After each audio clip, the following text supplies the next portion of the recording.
Recording in progress.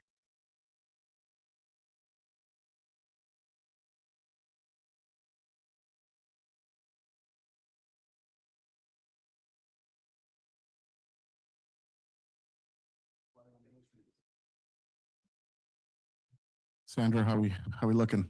We're ready to go. Okay, all right. Okay, we'll go ahead and call this meeting to order. Good evening, everyone.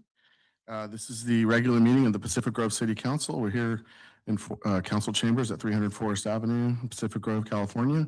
It's Wednesday, January 21st, 2026. It is 6:02 p.m. And we have 6 council members present. For the record, Councilmember Emilio is not present tonight. We have, and now I'll entertain a motion to approve the agenda as item, or actually I'll lead us all in the Pledge of Allegiance before we get there. So please join me. United States of America, and to the republic for which it stands, under God, indivisible, with liberty and Justice for all. Thank you very much. Now I'll entertain a motion on item 1, approval of the agenda. So moved. All right, we have a motion by Rao, second by Paduri. I'll take a voice vote. All in favor say aye. Aye.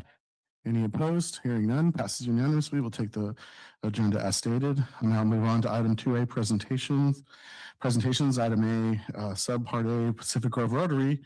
And Ms. Hardenstein is listed, but I think someone else may be speaking tonight. And just speak into the microphone so the public can hear at home. Good evening, everyone. I'm Sarah Fromm, this year's president of the Rotary Club of Pacific Grove.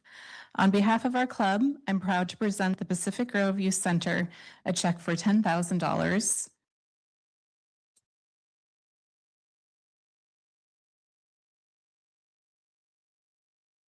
As well as $750 to the Pacific Grove Library.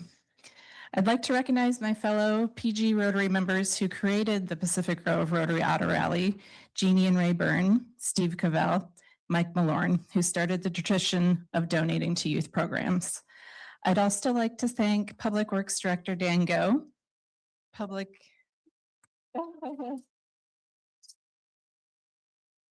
Works Supervisor Martin Gonzalez, Recreation Program Manager Katie Clark, Police Commander Don Delfino, Fire Division Chief Justin Cooper, as well as Mayor of Pacific Grove Nick Smith, and the Pacific Grove City Council members. And last but certainly not least, the citizens of Pacific Grove. Thank you for your continued support of our service organization. Your assistance with the PG Rotary Auto Rally has helped us to make this donation possible. We appreciate all you do for our community and for the collaboration with our club. Thank you. Thank you very much.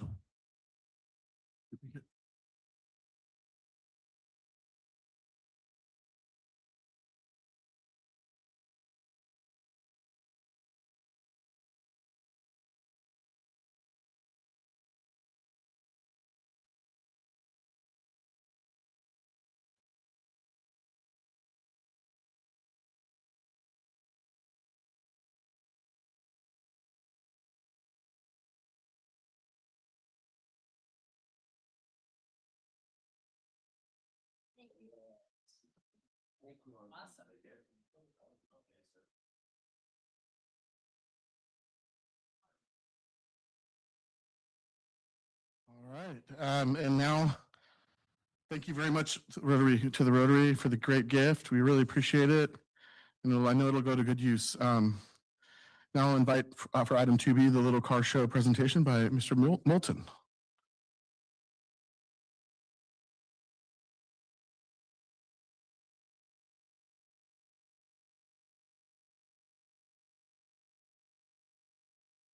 Mayor Smith, City Council, and citizens. My name is John Moulton, And I'm the, one of the founders of Marina Motorsports and the chairman of the Little Car Show.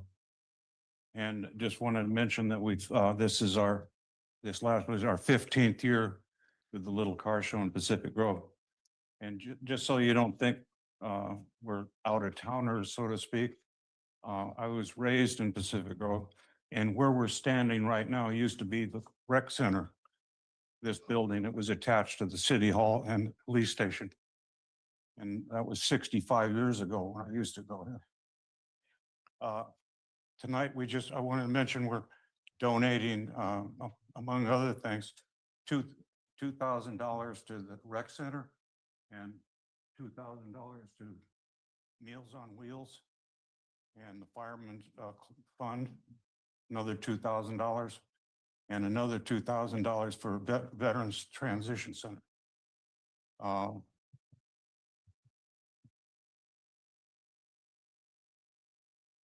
I looked up, I couldn't remember how much we donated so far in this last 15 years to the City of Pacific Grove Recreation Department and the library, and it was a little over $31,000. And that's just from the Little Car Show.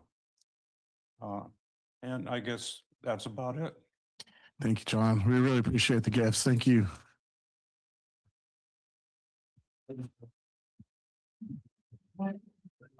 Yeah.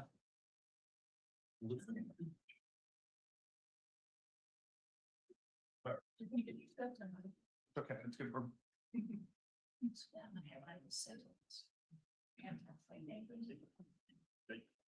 Did you know this is rec center? All right, all right. Thank you so much. That was great. Thank you to the Little Car Show. Always enjoy that event in August, and it's really fun. It's a great little event. Now we're on to council and staff announcements. So, council members, do we have any announcements? Councilman McDonald? Thank you so much. I just wanted to announce that, well, two things actually. One is that the Climate Action and Adaptation Plan is now available for public input. And the address to go to that is pwoutreach@cityofpacificgrove.org. And if you are on the notifications list, you probably got a text or an email about that already. And also the library wants to hear from us. So I guess the state is doing a program where they're looking for stories from people about the libraries and what make our libraries great. And so we can contribute to that as well at pacificgrovelibrary.org/news/survey. Sorry. Thank you. Any other council members wish to make an announcement? Okay, Mr. Morganson, any announcements? Mr. Mayor, we do have a couple of things on the staff level. First one is I wanted to let the council and the community know that as of this afternoon, our building official gave the Kempton Mirador its final sign off. So it is officially all approved at this point in time. So anybody who's been around for that project the entire tenure has known that that has been, quite the feat. And, we really thank our community development staff who have helped them through that. Now I'll also turn it over to our deputy city manager for an announcement. Thank you. And thank you, Councilmember McDonald, for announcing the CAP is available for public review and the library seeking input. There's more information on both of those items on the city's website. On behalf of the Public Works Department, I'm actually really happy to announce they recently completed 3 capital improvement projects. The first being pedestrian improvements and roadway improvements at Fountain, Central, and Grand Avenues.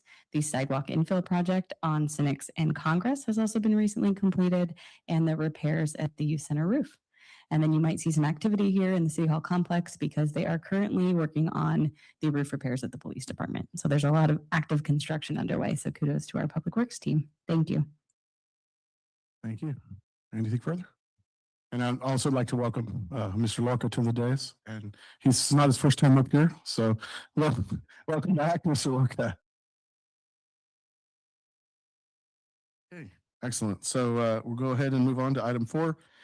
General public comment must deal with matters subject to the jurisdiction of the city and the council that are not on the regular agenda. This is also the appropriate place to comment as to items on the consent agenda, only if you wish not to pull the item from consent.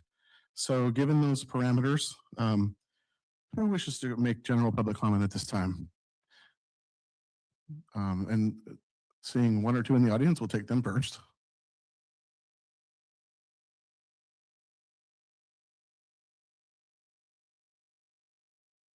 Good evening, Mayor Smith and council members. I'm Jeannie Anton, and I'm here speaking for the Friends of Chautauqua Hall. I'm very excited to let you know that as of January 12th of this year, Chautauqua Hall is now officially listed on the National Register of Historic Places.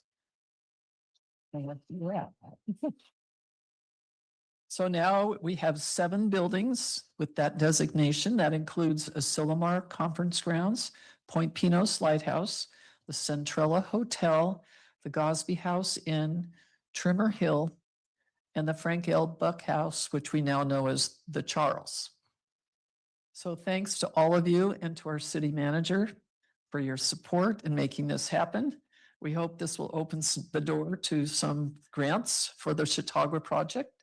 And it certainly enhances our city with our emphasis on our, historic preservation projects. I also want to thank everybody who came to our recent fundraiser at Passion Fish last week. The owner has been very generous and presented us a check for one of our committee members for 30% of the take that night for everybody that attended, not just for people that were specifically there for Chautauqua. It was a busy night and fun to see so many locals out dining together. And so I want to thank Burke, the owner of the restaurant, particularly for his generosity in making that happen. Thank you. Thank you, Ms. Anton. Appreciate it. Anyone else? Oh, Sally. Good evening, council and staff. I'm Sally Moore, and I left my notes at home, so I'm going to do what I can. I'm going to wing it. In October, you adopted the additional amendments to the I'm not doing a very good job, the California building codes. And Mr. Keel explained to Councilmember Paduri that even though they were specific to Pacific Grove, that the California codes were the minimum and they did need to be followed. So reading through that, I discovered that I'm non-compliant, and I'm sure others are when it comes to the numbers on houses. They're to be no less than 7 inches in size. I have 3 inches, but not 5 inches, and I'll be taking care of that soon. And I noticed that around town, there's a lot of them that are even smaller than that. But what I'm really here for is the California Building Code 11B 705, which is detectable warnings and detectable directional structures and textures. And that is for the curb cutouts. I think the majority of our cutouts do have the ridges so that if you're walking with a cane, you are aware. But definitely they are not outlined with a highlight or contrast color for low vision people. According to this, the domes, the truncated domes, are to be yellow on all occasions. I know that we've been putting in some new ones. They're gray. They can be painted. I think one of our real bad offenders are the intersection at Forest and Lighthouse and by the museum, where they're a dark red that just blend right in with the bricks and the paving. Also, there's, I think, in front of the sewing machine, I think there's sewing center at 16th and Lighthouse. There was an outline of bricks, but as they disappear, it's just being filled in with cement, so it doesn't show a contrast. One of the truncated domes down by Kidwell was yellow, but it's all worn off, I think probably from all the construction. But I'm just wondering if maybe while the city is resurfacing and repainting intersections, if this can be addressed. It really is a will do things for the city to do, and you had approved these codes. So that's what I had to say. Thank you. And I'll give this to the city clerk. Thank you. And online? Thank you, Mayor. Jane Haynes.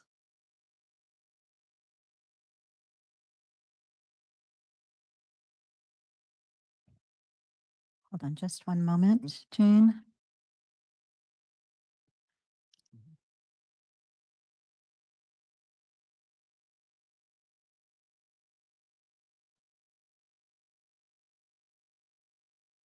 Okay, Jane Haynes. Can you hear me now? Yes. Okay, good evening. Item 9A on tonight's agenda attaches the redacted applications from 18 residents who applied to serve on city committees. This comment goes beyond item 9A, which is why I submitted under general public comment rather than under 9A. I submitted a timely application to serve on the Historic Resources Committee, but my application was not accepted. Possibly other people also submitted unsuccessful applications. The city manager has informed me that my application was considered, even though it was rejected. And that my application is available for public review because it is attached to my public comments posted for agenda item 9A. Of course, I'm disappointed that my application was denied, but the broader issue I'm addressing is the August 20 proposal to merge the Architectural Review Board and the Historic Resources Committee. When that merger proposal was introduced at the August 20 council meeting, one reason given for the proposal was the city's challenge to recruit citizens to serve on those two bodies. That rationale is no longer valid. Item 9A shows strong public interest to serve on both committees, resulting in more applications than opportunities to serve. Unlike the Architectural Review Board, the Historic Resources Committee's mission supports the outstanding work of the Pacific Grove Heritage Society in preserving the city's architectural heritage. I genuinely congratulate and send my best wishes to all 18 successful appointees, and especially to those 4 applicants selected for the Historic Resources Committee. Concurrently, I respectfully request the City Council to keep tonight's strong public response in mind when the committee merger proposal returns for reconsideration. There was not a challenge to recruit enough citizens to serve on those two bodies. There were more than enough applications, including my unsuccessful one. Please keep that in mind. The excessive number of applications when the proposal to merge the Historic Resources Committee and the Architectural Review Committee returns to the council for reconsideration. Thank you. Telephone number ending in 902. Good evening. My name is Nina Beatty.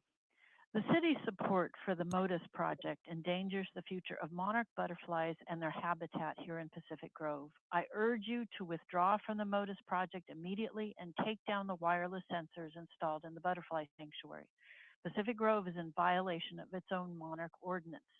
The MODIS project glues solar-powered RF transmitters on the backs of monarch butterflies with little solar panel so it will never turn off and tracks them on their migration. The transmitters are the equivalent weight of a 22-pound backpack for a human on creatures that have never carried any weight.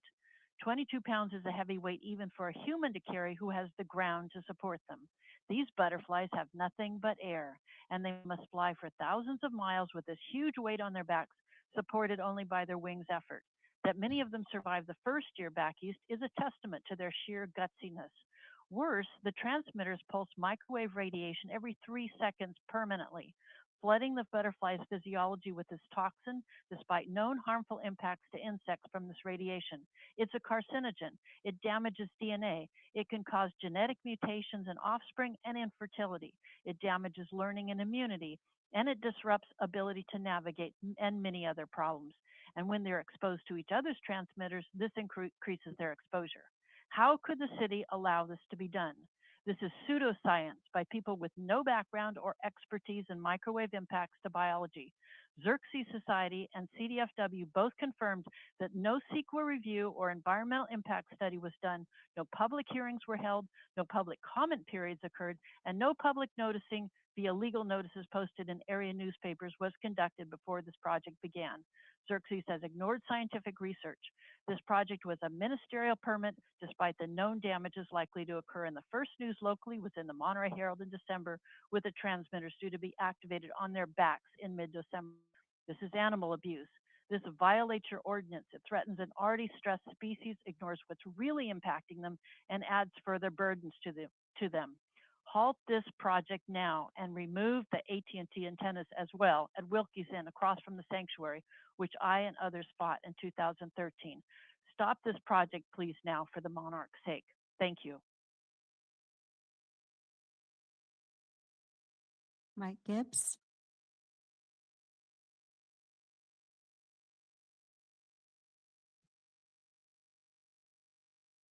You'll need to unmute yourself. We go. I'd like to comment about the cannabis lottery process. I think most everybody knows what's going on, but basically 3 companies applied for a cannabis license in the city of Pacific Grove. There were 10 applications, 8 of them coming from off the charts, the same company, basically gaming the system, trying to increase their likelihood of receiving a license. So what I'm asking tonight is a pause in the lottery process until we can get this all figured out.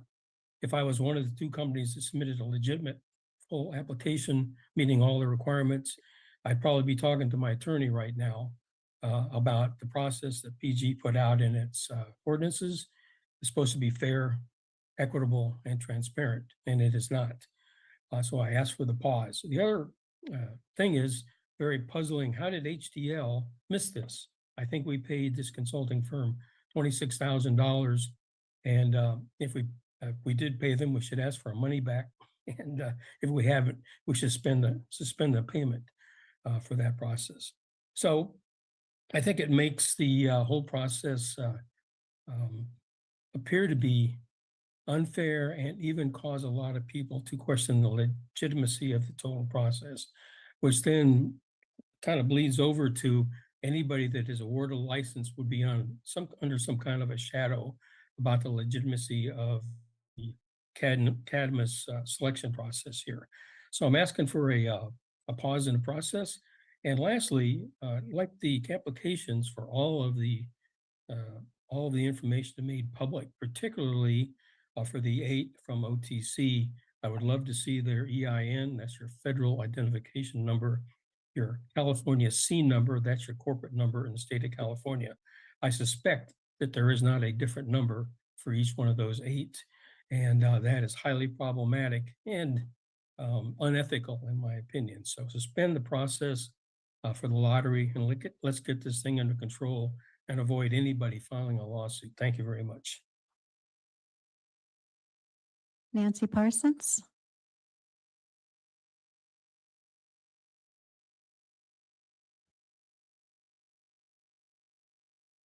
Nancy Parsons, you have the floor.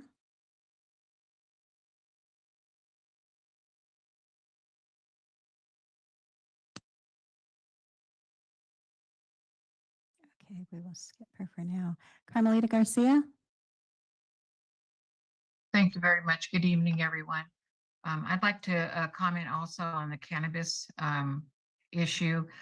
The address 1157 Forest Avenue. I'm not sure if anyone is aware of the fact that there are apartments behind, I think it's 1147 Forest Avenue. And I know the requirement, if my memory serves me correctly, is 1,000 feet from daycare centers, schools, that type of business where children would be exposed. So if it hasn't been done already, I would encourage someone to check the footage between these apartments and the proposed site. Well,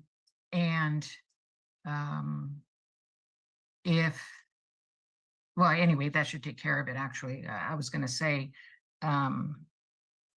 with the apartments and what have you, if it were approved, well, what I'm trying to say is if it is within the distance, would that mean that apartments could no longer rent to families that had children? I think I'm kind of talking backwards, but anyway, my point being, I think the distance needs to be measured between the proposed site and these apartments behind that other address on Forest Avenue as part of the process. Thank you. Nancy Parsons.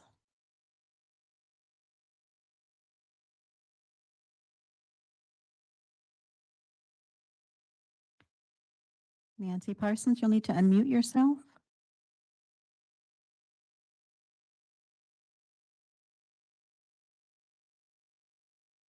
Okay, I think we're gonna need to move on here. Thank you. So No further hands. thank you. We'll close general public comment. Move on to the consent agenda. The consent agenda deals with routine and non-controversial matters and may include actions on resolutions, ordinances, and other public hearings for which testimony is not anticipated. Hearing that, is there anyone on the dais that would like to pull an item? Yes. I have a comment on one item. I don't need to necessarily pull it, whichever way is preferable. Mr. Lorca. I'm sorry, Councilmember, could you restate I didn't quite catch that. I only want to comment on one particular item. Should I pull it? I think generally a comment can be noted for the record. If it was a discussion, then you would need to be, pulled. So then do you want me to make the comment now? Or make it now or after? It's at your pleasure. And then, Your Honor, you'd also mentioned too about separating out one of the consent items. Yeah, I'm going to see if anyone pulls it. Let's take it after. Okay. And then, is there anyone in the audience or online that wishes to pull an item? Please say so now. No hands online raised. Okay. All right. We'll go ahead and bring it back to the council for action. So we have the consent agenda. On the consent agenda, item 7B, I'm going to bifurcate due to the recusals. I'm going to go ahead and separate 7B off from the first vote. So now I'm going to entertain a motion as to the consent agenda, accepting therefrom item 7B for now. So do I have such a motion? I have consent. Thank you. All right, so we have a motion by Baduri, second by McDonald. We're taking the consent agenda as constituted with the exception of 7B. Take a voice vote. All in favor say aye. Aye. Any opposed? Hearing none, passes unanimously. We'll go ahead and go to item 7B directly. At this time, the recusals will be taken. For the record, council members Baduri and Rao have left the dais for this vote. They are recusing themselves for the matter as they did at the previous hearing. So now I'll go ahead and entertain a motion as to item 7B. Motion to approve. All right, we have a motion to approve by McDonald, second by Garfield. Any further discussion? Seeing none, we'll take a voice vote. All in favor say aye. Aye. Any opposed? Hearing none, passes unanimously with those remaining 4 votes. And moving right along, we'll invite our council members back in. And we'll go to, Can I take, I apologize. Okay. There's a lot of moving parts, but Councilmember Baduri would like to comment on one of the items. Yes, thank you. My comment was just on the agenda item 8A, which is the board commissions and committees quarterly reports. I may be off, but when I read through it, the quarterly reports were, some of the BCCs were providing quarterly reports for Q2. Some were doing Q3. Some were doing it for all the quarters.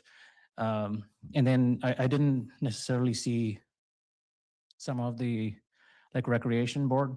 I didn't see the quarterly report. I don't know if that was there, but was not missing, except what I'm getting at is maybe we can streamline this a little bit better, make it easier for our BCCs, just provide a guidance to say, we want it for this quarter and give them ample time to submit the quarterly report so we can include it in the future. And I would like to thank all the BCC's chairs and all participating who have done this work to bring it to the council. Thank you. All right, thank you very much for the comment. Go ahead and move it along to, looks like, I think we're at 11 here. 11A, and that is, this is a long one. 11A, first reading ordinance to amend city salary classification. Ms. Livian. Good evening, Mayor, City Council members, staff, and community members. Staff is requesting an amendment to the city's salary schedule for the Code Compliance Officer classification.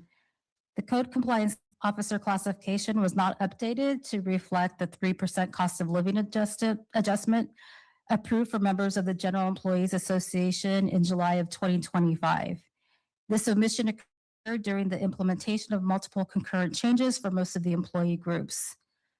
The proposed ordinance corrects the salary schedule to include the approved adjustment and applies it retroactively to the code compliance officer classification only. This concludes my report. Thank you very much. Take it out to the public for comment on item 11A. Just salary update for a position that's, No hands online, Mayor. okay, we'll go ahead and bring it back to the council for action. I'll entertain a motion on this. Move to accept. Okay, and we're still following this, we're reading the title, Mr. Lorca, so we have this, read the title on number 1, and then we're gonna move the balance. Okay. So I don't know if that's been your practice. We've been reading the title. I don't know if we need to do that or not, but that's been what we've been doing. Subject matter there? Yeah, well, that's this The way we've been ordinance to amend preparing things city- for the last couple of years. Okay. So we just have you read the title of the ordinance, and then then Councilmember Garfield will read the balance, or move the balance. And I will second it for the record. Oh, thank you. Happy to do so. An ordinance of the City Council of the City of Pacific Grove amending the classification schedule for code compliance officer. Thank you very much. And the motion to move the balance of items? Motion to include the code compliance officer that was previously left out. Right. Oh, items 2 through 4 on the recommendation? Yes. Okay. Waive the further read, hold the first reading, and direct that a summary of the proposed ordinance be published as approved by the city attorney. Yes, okay. And we got a second from Councilmember Paduri. So we'll go ahead and take a voice vote on this. All in favor, say aye. Aye. Any opposed? Hearing none, passes unanimously. Thank you very much. Thank you. Ms. Livian. And now on to the ordinance, the drone ordinance, item 11B. So that's where we're at. And I'll recognize, I believe, Councilmember McDonald to start. Yeah, I want to very much thank the city attorneys, the city manager, and the chief of police for their collaborative effort on this process. The goal of the ordinance is to protect coastal wildlife and facilitate enforcement of non-compliance with the Marine Mammal Protection Act. And so all of the other protections that we have in the marine sanctuary.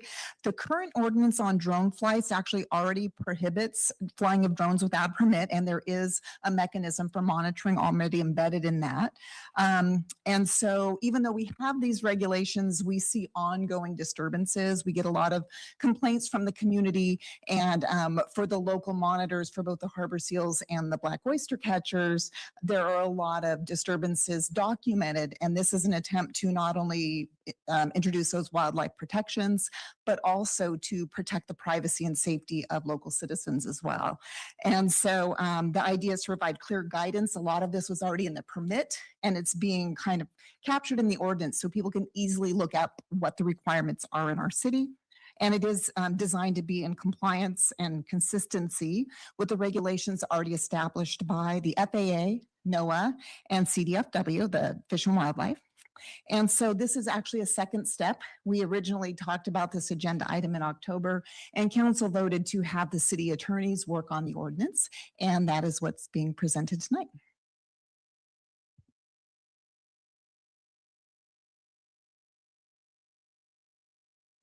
Good evening, Mayor and Council. City Manager, should I go ahead with the presentation? Yes, you can. I was just trying to bridge the gap there. That's okay. Okay, no, I can wait for that. No worries. I wasn't sure if it was my turn. No, go ahead. You're good. You're right on point. All right. Well, good evening, Mayor and City Council. My name is Elena Jurley. I work with Burke, Williams, and Sorensen. I'm here tonight in my capacity as special counsel. And myself and Attorney Brian Pierrick have been working with staff on this ordinance. So this evening, I'm just going to give you a summary of the proposed ordinance. And you have seen that there are two draft ordinances before you tonight. One is an urgency ordinance, which if passed by 6 votes would be effective immediately, and then a regular ordinance, which would go through the regular process. So I think Councilmember McDonald has already given you a little bit of background on this. So I think we can go to the next ordinance, to the next slide. And as the council member already mentioned, the uncrewed uncrewed aircraft systems otherwise known as drones. I'm just going to refer to them as drones because I think it's easier for people to understand, are subject to regulation by federal law and the FAA. And federal law preempts some local laws that are aimed at regulating aviation safety or airspace efficiencies, and they put it as laws that impair the reasonable use by drones of the airspace and laws that conflict with FAA regulations. So in this ordinance, we're as careful as we could be to avoid any conflict with federal laws or the FAA regulations. Next slide, please. So here's some examples of permissible local laws. First of all, for purposes other than aviation safety or airspace efficiency, for example, the protection of wildlife, and that do not impair the reasonable use by drones of the airspace. And if it sounds a little mushy and not clear, well, it kind of is. So then we can also regulate the location of drone takeoffs and landing areas, restrict operation near private property to protect people's privacy, also require operators to be located in particular places. And we can also require drone registrations that also, again, do not regulate aviation safety or the efficient use of the airspace. Next slide, please. So as I mentioned, there are two ordinances proposed tonight. The main ordinance adds a new chapter. We've also made some minor suggested amendments to chapter 11.72 aircraft landing to make sure that it is consistent with the proposed new chapter. Next slide, please. So here are the purposes. And by the way, as I go through, if anybody has a clarification question or anything that you'd like me to talk more about, I'm happy to be interrupted. So please don't feel that you have to let me talk ad infinitum, which I won't, by the way. So the purposes of the ordinance that we have included in the draft before you is, first of all, to prohibit the operation of drones in the areas designated in the ordinance, such as near wildlife and within marine protected areas and near schools and flying over private property in a way that people's privacy can be invaded. Like I said, to protect the privacy of the residents and visitors of the city of Pacific Grove, and to protect wildlife and birds, including but not limited to disturbing animals during breeding, nesting, rearing of young, and other critical life history functions. Next slide, please. So we do have some definitions for marine protected areas, and they are identified in the ordinance, and they include the Edward F. Ricketts State Marine Conservation Area, Lovers Point, and Julia Platt State Marine Reserve, the Pacific Grove Marine Gardens State Marine Conservation Area, the Asilomar State Marine Reserve, and Monterey Bay National Marine Sanctuary. Next slide, please. In this ordinance, we propose to completely prohibit the recreational use of drones, except as might be expressly permitted by federal or state law. So if somebody has some way to demonstrate that federal or state law expressly allows them to use the drone for recreational use, and they can show us that they can, well, then they can do it. But they would still be subject to obtaining a city permit. But generally speaking, this is going to prohibit the use of recreational drones within the city. Next slide, please. So these ordinances do allow for commercial project permits and for educational and research project permits. Next slide. It allows the operation of public drones. This is for law enforcement, fire services, and other official public agency purposes, including investigations, emergency response, search and rescue, or disaster mitigation. Although these operations, of course, remain subject to any federal regulations. Next slide, please. We are prohibiting certain actions, and there's a list of, I'm not including everything here, these are just some examples, but these are actions that are prohibited unless they are permitted by this specific permit, because we recognize that in some cases, some of those actions are going to be required by the particular project. So some of these examples are to maintain certain distances specified in the ordinance from wildlife, marine protected areas and schools. Maintaining line of sight by the operator. We want to make sure that operators can see the drones that they're operating. Also, we want to make sure that drones do not take off or land near people that are not operating them to ensure they're not endangered. And we have a prohibition on recording of audio and video of wildlife and or private property. And also we have a 500-foot distance requirement from emergency vehicles and crews, because we want to make sure that in the event of an emergency, there's no interference. And, you know, there's a few more, but this just kind of gives you a flavor of the types of things that we're prohibiting.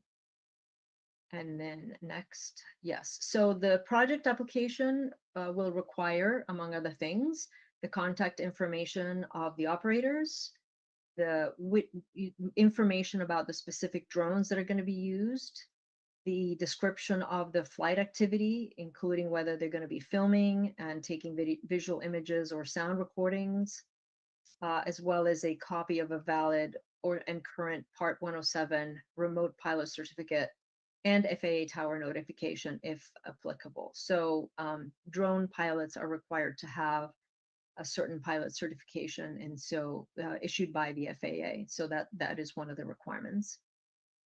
Next slide, please. So I did mention briefly earlier about project permits. So what we're attempting to do with this is that we recognize that in some cases, having a simple permit is not really going to do the trick. So for example, if there's filming at a location for a movie or a television series, or there are projects by local realtors who are filming particular properties that are going to be for sale for a certain period of time. And also, the thing that we were also thinking about was there are research drones that are being deployed around the wildlife areas, and we wanted to be able to have a more flexible project permit or program permit for such research activities, such that they don't have to come in and request a permit for each one of these things. And so, you know, the length of the term of such permits or the parameters of those permits, there'd be a lot more flexibility with those types of permits. So that was the thinking behind these provisions. Next slide, please. There's also commercial project permits. So as I mentioned, it could be things like a film or realtors or, you know, whatever other commercial activities. At some point, there are probably going to be drones that are going to be delivering packages. I have not seen those yet, but I have heard of those happening, and that they'll maybe become more common. So those types of things, so that again, we don't necessarily want folks to have to come in and get an individual permit for each delivery or for each flight during the filming of something. So next slide, please. And so specifically educational and research project permits, currently in the ordinance, we have some of the items that we are thinking of requiring, such as information about the drones, the qualifications of the pilots, where they're going to be using the drones, what kind of projects that would require multiple flights and locations, and any other information that's relevant. And again, this is really intended to make the permit process easier for research institutions. Next slide, please. And enforcement, a violation of the city's code is unlawful and is a public nuisance, may result in a seizure and impound of the drone, and may be punished in accordance with Title I of the municipal code. This is fairly standard enforcement provisions, and you know, each and every day a violation is a separate offense. Again, this is also pretty standard. And the punishment for violations of the code, as you are probably aware, are either administrative citations, infractions, or misdemeanors. And you know, typically misdemeanors are really are really reserved for very, very serious and habitual violators. Typical city code violations are, the typical citations are either administrative, so civil fines, or infractions, which, have no real consequences other than a fine. So next slide, please. So these are the recommendations for this evening. To discuss the proposed ordinances, request that the city attorney read the title of the regular ordinance and the urgency ordinance. A motion to waive further reading of the ordinances.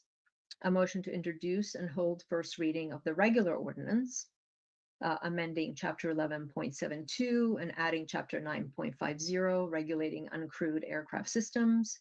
A motion to adopt urgency ordinance, amending chapter 11.72 and,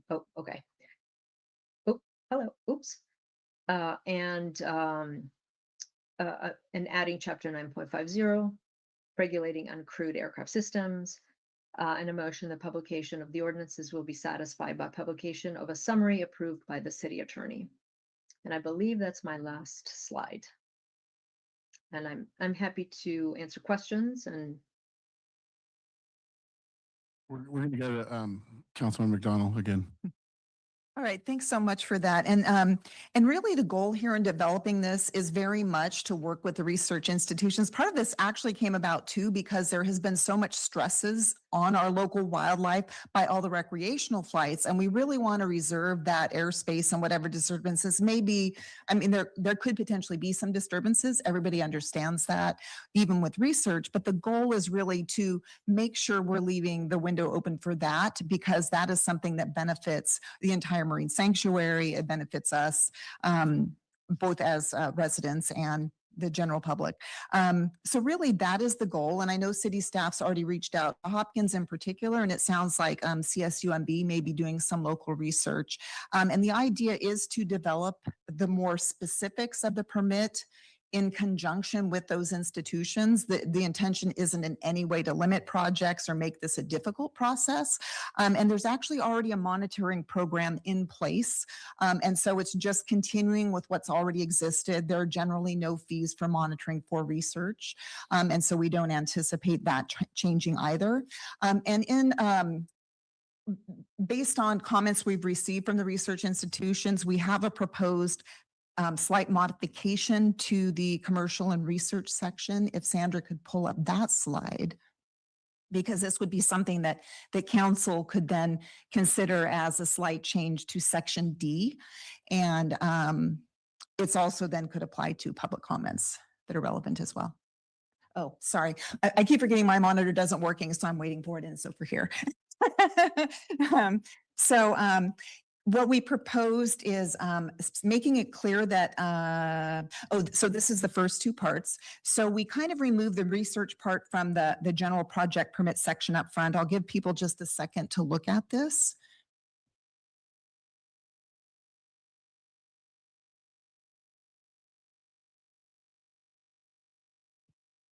Basically, the gist here is to make it clear that for commercial project flights, the goal really it all comes down to the goal of protecting the local wildlife. Often people doing commercial flights aren't aware of disturbances. I've actually talked to people conducting commercial flights who had at least 100 birds swarming around going crazy and weren't aware of it. And we totally understand that makes sense. We're out there educating often. And so this is really just meant to help make sure we're doing what our responsibility is for protecting the marine sanctuary that borders our city.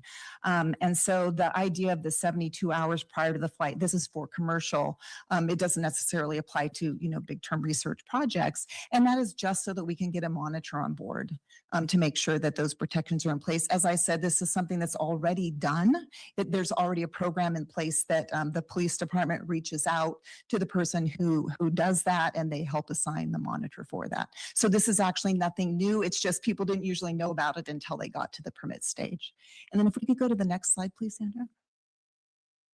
And so the proposal was that for the research one, because the intention was always to work with research to ensure that the permit meets their needs, doesn't make it a difficult process, but also helps the city to know what's going on. That way, for example, if citizens see drones out there and they know that there's a research project going on, they can actually let the citizens know, oh yes, that's an approved research project. So it's actually kind of a way of collaborating with the research teams to make sure we're actually helping present some of the disturbances they might have by people being concerned about the drones that are being flown. So the idea is just to say for educational and research institution permits, the city will work with the institution to facilitate a tailored permit process to prevent the need for multiple separate permit requests. This process will provide streamlined approval for accredited permitted scientific research conducted in compliance with FAA rules and applicable NOAA and CDFW authorizations. So that would be the recommendation to modify Section D with these proposed changes. Thank you. All right. Okay, so basically we got an ordinance, and then we have some changes to that actual ordinance that's in the packet. So with that, we'll go out to the public comment on this, and we'll take chambers first.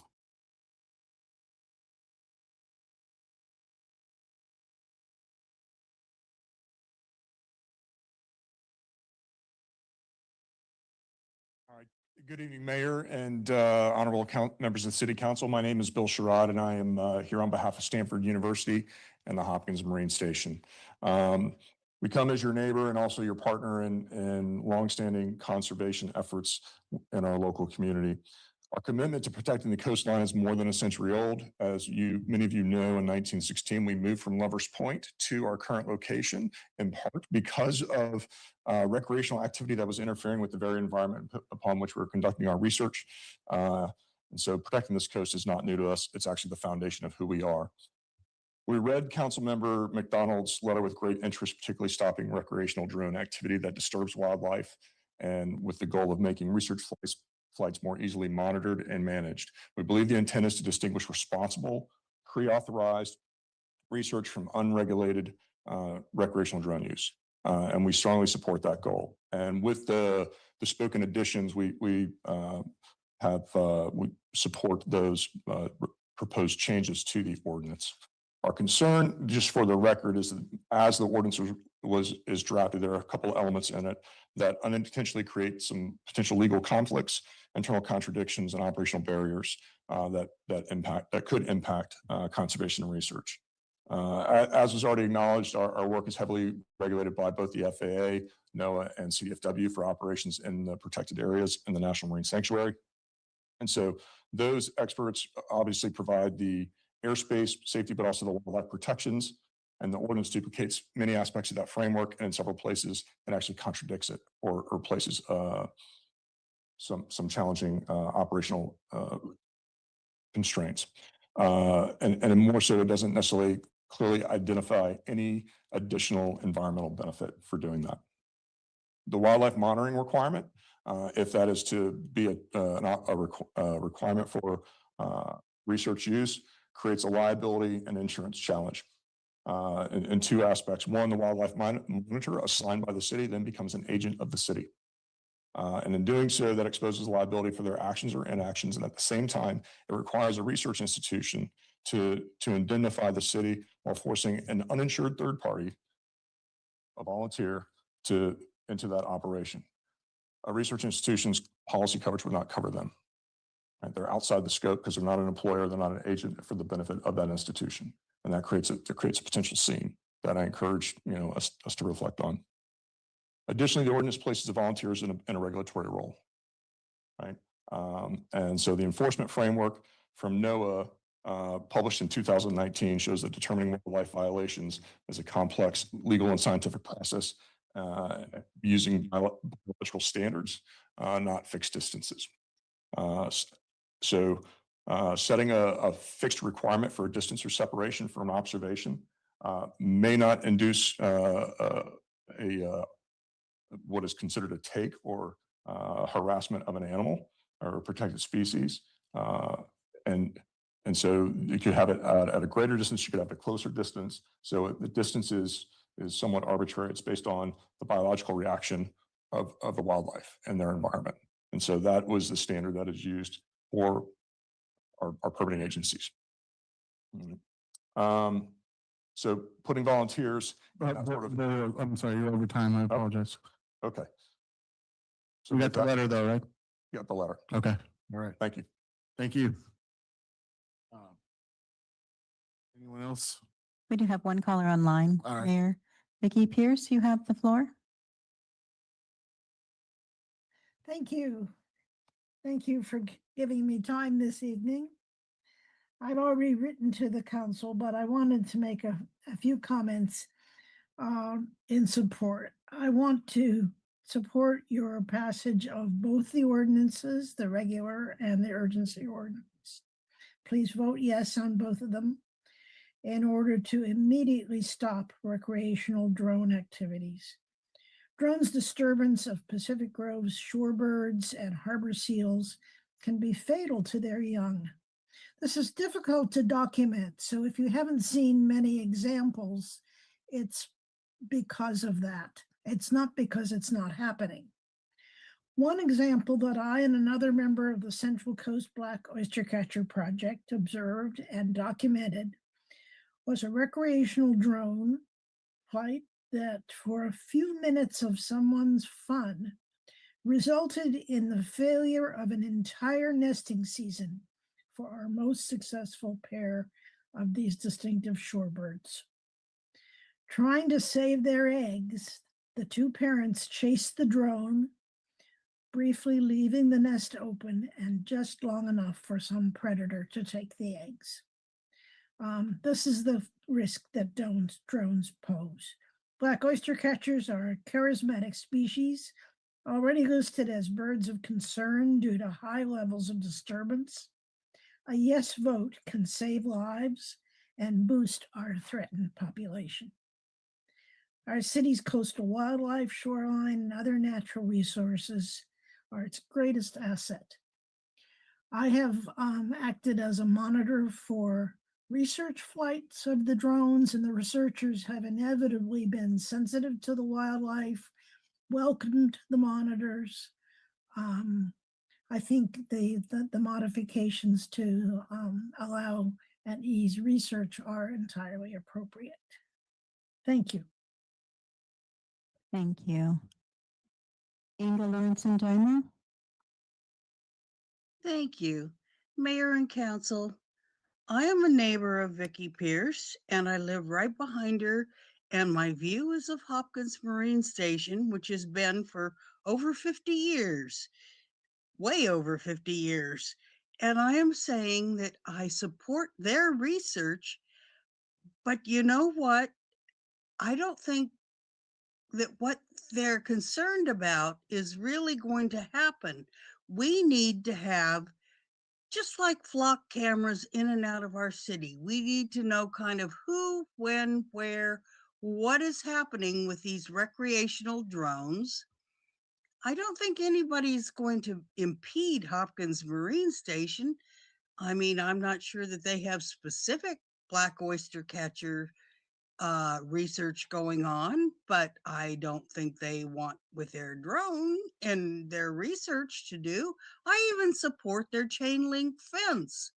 I mean, which the city of Pacific Grove doesn't. But I am saying we need this ordinance, this drone ordinance, and the urgency. And I applaud Lori McDonald and for working with them and changing it.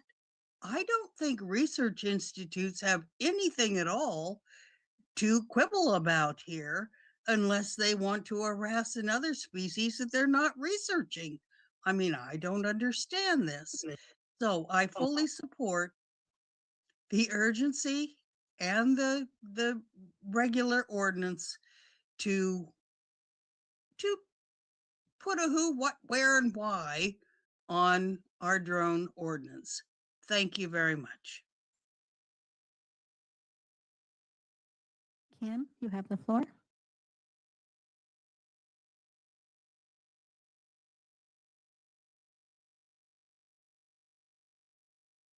Thank you. This is Kim Aikman, and I just want to thank all of you guys for bringing this ordinance forward. Lori McDonald, and working with the city attorney and the police chief and the city manager to better our drone ordinance. I have also witnessed a lot of the recreation drones causing problems for really particularly our black oyster catchers, but also our harbor seals. And so I thank you for bringing this forward to protect them. I have monitored some of the drone projects down at Hopkins from the fence line there when they had projects going on. And that works actually pretty well. And we would certainly help them out in any way we could with that. But it is the recreation drones that is most concerning and that we need controlled. And it is not, just at Hopkins, although we see them there at times. Asilomar area is seeing a lot of them, as is Lover's Point. So again, I think this, can all be worked out. It looks great. And thank you again for protecting our wildlife. Thank you. No further hands are raised, Mayor. Thank you. And we'll bring it back to the council for discussion and action. Who would like to start? I can give a couple of thoughts first and see where we go from there. I'm certainly okay. I think the recreational drones would be the place for me where I would start. I would start with that. And I don't think we have that ordinance before us tonight. We have a much more comprehensive ordinance, even with the changes, which changes our entire code scheme on this. And I think it needs a little more reflection, in my opinion, given the input of our partners in the community. I think it needs a little more reflection. And so while I'm okay with the banning of recreational drones, because I can see the issues there. They have people that don't know how to use them. They may be bothering habitats and things of that nature. So I get that, and I don't have a big commitment to that. But as far as the folks, the research institutions and the commercial operators, because there's a lot of that going on here too. I think we need to go back, look at these potential legal conflicts, work with the stakeholders, and see what we can do from there. That's kind of where I'm at. So I want to hear from everyone else. Councilmember Garfield. Yeah, this is, first of all, the most important piece of this is how important we all feel it is to protect our wildlife and habitat. So that's a given, absolutely. I was on council when the first ordinance was drafted, and it was a really unsatisfactory experience. We were advised that the extreme limitations on our ability to limit drones, ending with this structure of where we could make a difference that was unsatisfactory for all of us. So here we are. So we have an ordinance that FAA has rules, and there's marine mammal protections. So we have lots of layers that have already been there, and it's not working. So what do we need to do to make what we've got or what we put in place work? And so when we look at the urgency, the timeliness of this need, we will have pupping season right around the corner. Maybe not in February, depending on where we are going north of pupping. But we also have bird monitoring going on right now. So my suggestion would be that we really come down hard on educating people. Signage, the thing that went up, the big sign that went up during last pupping season of quiet pupping season. Can we put those at Lover's Point and at the beach, at the Hopkins beach, that say, be quiet, no drones, or just now ban recreational drones on our emergency ordinance, and educate, so we get what we've got to be at least attended to. So I'm also concerned about some elements in here, like the monitoring. I don't know where the monitors come from. It's just my lack of knowledge. It is important that the monitors be well-informed and can be a constructive part of the process. I don't know how we would assure that. And it says that in the permitting, we actually get money from the city to pay the monitors. That makes us responsible for their actions. I don't know that we want to get involved in that, or if that's the best way to do this. Item 9.50.030G also says no collecting sound images, and then elsewhere it says you can, in the permit, you can say you're going to do it. So there's some inherent contradictions in here that I think need to be ironed out. But I do want to talk tonight about what we can do right now, starting tomorrow. And I think one of the things we can do starting tomorrow is good signage that tells people no recreational drones in Pacific Grove on the coastline.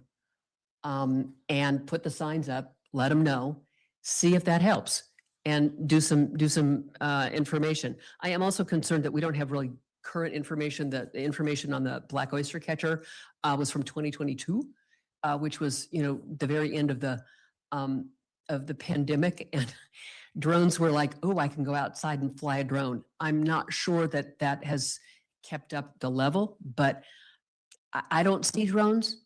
I hear valid input that there are out there, but how do you know? I would also, just an odd suggestion is when you're backpacking and you have a backcountry permit, you need to have a tag saying you've got that permit on your backpack. So anybody looking at you knows you're permitted. It might be an easy thing for every drone operator that has a permit to hang a tag on them, kind of like a condor. We can put a number in their ear. That was supposed to be funny. Sorry. But a visual that this is a licensed drone operator tells people that there's a difference between that one and somebody else who doesn't have a tag. So that occurs to me as a way to have a passerby know that this is an authorized drone operator. So, I mean, I could go on with the concerns I have about inconsistencies, but the basically is, this is a great start. Lori, thank you for bringing this forward and calling to our attention that we need to do something. And I'd like to do something, but not, if we pass an emergency ordinance, I'd like for it to be very simple. Black and white, yes, no. We have an emergency ordinance to ban recreational drones, period. So that's my thoughts. Thank you. Councilman Rowe. Thank you. Thank you, Your Honor. I find myself agreeing with, you know, everyone that's made great points about this. And I think when it came up before, my concern was compliance and enforcement. I don't know if there's a piece of technology where we can geofence the, you know, the coastline and, you know, do something else through technology to keep it safe. I would like to see an annual permit for educational and research purposes, something that they don't have to come back every second. I know I was watching on social media and the orcas were in the bay, and they don't stay long, most of them.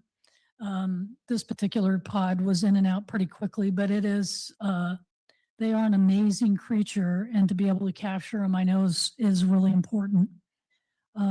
So I would like to see some kind of an annual permit within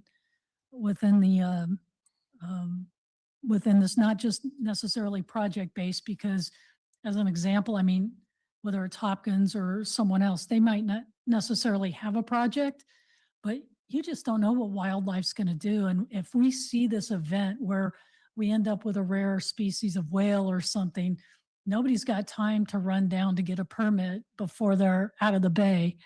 And I do have concerns about the monitors and their qualifications and the liability. And I think that needs to be vetted out as well.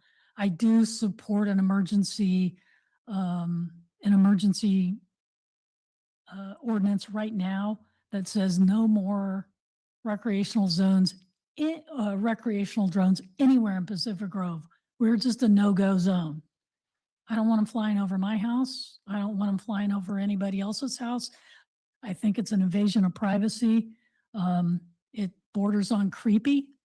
And I think, seriously, and I also want to give the police department or the compliance officer some kind of teeth behind what we're doing, because I think when we put in regulations and then there's no enforcement, all it does is frustrate people.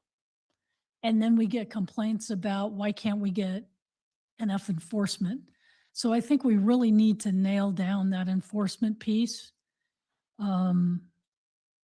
so that everybody is satisfied with that. And, you know, again, I don't know what the answer is, if we can add technology. But I think that's something that we need to look at. But I would support an emergency ordinance that just says, starting tomorrow, recreational drones are banned in Pacific Grove. And I do agree, we do need the flashing signs at the entrance to town to just let everybody know that you can't do it. So. Go ahead. Thanks.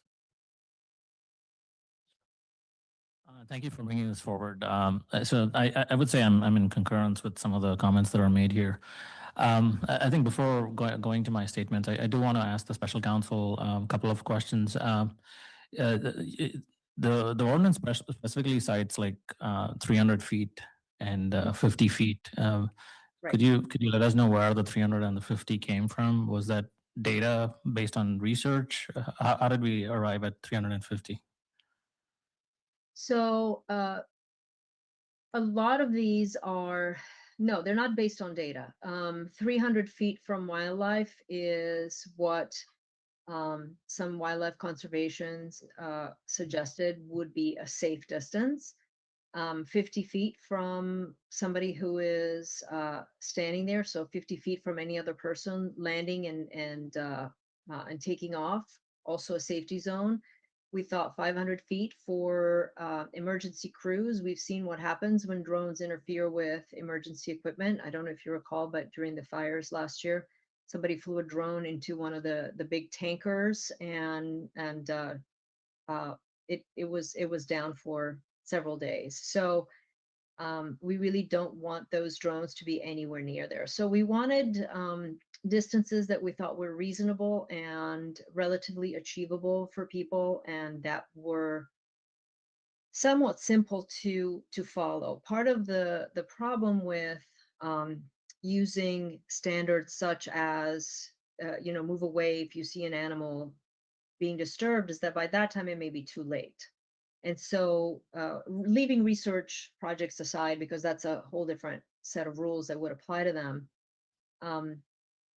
we felt that this was a distance that was enough to make sure that wildlife was protected, but not so much that it would interfere with the operation of commercial drones. Got it. Thank you. Just for my sake, noting that it's not backed up by data, but it seems like more like a practical kind of use. Yes. Is this legally defensible? We believe so, because the one of the things that we can do is adopt provisions that protect wildlife. And could we be challenged in a court? Maybe. I mean, we can be challenged in anything in court. But I think that if we can make a reasonable argument that 300 feet is an easy distance for people to maintain from wildlife, and it ensures that wildlife is protected, I think it is defensible. Okay, thank you. I would say that when I read this, some of the items that I looked at it were from a practical point of view, and I agree with like the Hopkins letter, the framework that they cited related to how some of these things are not technically, like I can say 300 feet, somebody else may contradict and say it's 299 or 301. How does somebody enforce that? So it's like a line of sight observation. It's not really practical. I would say I think we need to have a different kind of like metric or measurement to kind of enforce this, especially when we're issuing or citing something. So some of the concerns here for me are really like objective standards than subjective standards, which I think will be very important as we draft the ordinance moving forward. The other items I had was just around cost, because we are talking about effectively citing somebody So is this like a 24/7 kind of operation? Is it year round? Who is actually doing it? Is it somebody from the police staff department, a dedicated resource? How are they doing it? How are they going to identify that somebody has a in real time, like a license to say they're able to operate a drone? So these are some equipment, technology related challenges. I would say cost, which I don't think has been flushed out of this. So I would like to understand, like from a cost perspective, how long this would take, and then also again, practically speaking, if we're talking about permits, there may be cases when somebody wants a permit immediately. Who knows? I don't know. There may be several variations there. So we just need to kind of like drill down into how the permitting process works for this and how anybody can issue those. And then I also had a question because there was information in here saying we're going to impound the equipment. So what happens if somebody wants their equipment back? I mean, do we need to define a process for that? So I was just thinking of this from a practical standpoint, and I think there are a lot of like steps involved that we need to think this through. So my view is this is not ready for prime time yet. Certainly we can, I'm all in for whatever we can do to protect the environment. And I like the signage idea. I just don't know if the signage idea, if the city manager, if you want to comment on that or not, because all the signs will say no drones, right? Something to that effect. It won't cite anything or say by city PG code. It'll just say no drones allowed. So if there's anything there we can do, I'm more than happy to do it. But I think this is timely, and I think we need to work on it a little bit further so that we can address a lot of issues that are coming up. Thank you. So council member, if I could briefly address the enforcement issue. I just want to be clear, normally when with ordinances, there's a range of enforcement tools, right? There are warnings, there are civil citations, there are infractions that are basically just fines. And then for much more serious offenders, we go to misdemeanors. So part of enforcement, there's always a discretionary aspect to that. And, I do recognize what you're saying about how do we know whether somebody has a permit or not. I'm thinking that the easy answer to that is simply ask the operator, do they have a permit? But, I take your comments and I've written everything down and we'll be thinking about that for sure. Thank you. Okay, Councilman Walkingston. Yeah, thank you very much, Your Honor. First, I want us to, I think we're getting a little bit in the weeds. I think we can disambiguate between ordinance and city policy. On one hand, with the ordinance, we deal with the what. And then we say, here's the law that we want. Here's what we want our city policy to be on what is or is not legal, right? Right. And then a lot of how that gets carried out would then be through city policy. We say, hey, here's the line in the sand, and then the city has to work out some of the processes by which the permitting happens. Is there an interview? Is it paperwork? Those are things that we don't put in the ordinance necessarily. Those are things that are handled probably in a living way, where we try something up front and then adapt over time, right? So I wanted to call that out. I don't think we need to be ultra prescriptive in the ordinance itself. We simply have to lay out, here's what we want to be illegal. Here's what we don't want done in our town. And then so much of the how can then be handled by the city. And we can, of course, continue that as an ongoing conversation. And the main thing I appreciate about this ordinance, this overdue ordinance, this has been a long time coming, and thank you everyone for working on this, is the fact that it is comprehensive. We're not, there's no industry gets special dispensation on harming wildlife. And there is no industry that has not done harm to wildlife with drones. That's across the board. So having a comprehensive ordinance that actually says like, okay, once you have a permit, now what? You know, it's not just Wild West, you get to do whatever you want. I have a permit. I can now go racing this around the streets. We put guidelines out there, right? And that is what this ordinance does really well, is we can talk about the distances and, well, how do you enforce that? It's a little bit the same thing with posting a speed limit. And you have highway patrol people or police officers that are trained how to gauge the speed of a car by sight, right? And but that's not something that they knew right off the bat when they made the law. They had to kind of figure it out as you go. I think we're in a similar situation. If we try to be overly prescriptive, we're going to end up, instead of being smart, I think we're going to end up kind of limiting our possibilities of how we could effectively implement the law. I think this code as it stands is not far off at all. If we had passed this tonight, it sounds like there's some resistance to passing this tonight, but had there been, or if there is support, I would go along with that for sure. If there are some things that need to get dialed in, I believe we can do that over time.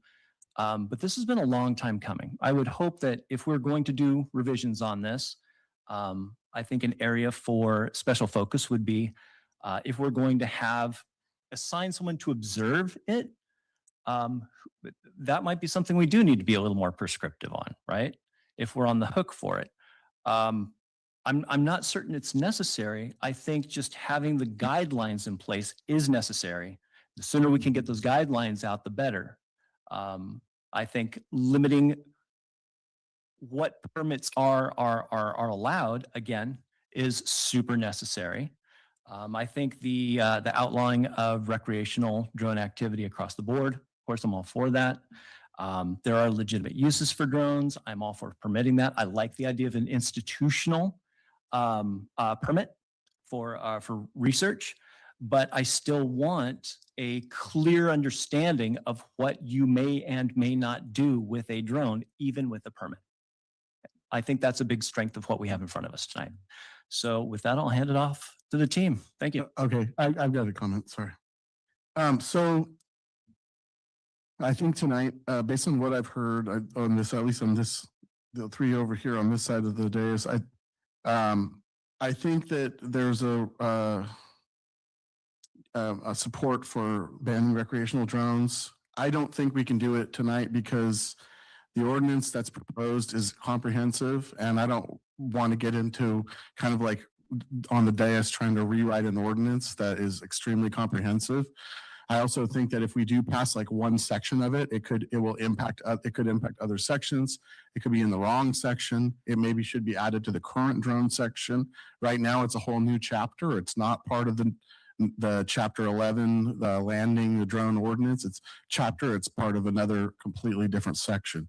So my suggestion would be we give guidance to the staff to come back with a ban of recreational drones to start with and examine all other issues and come back with more information on those.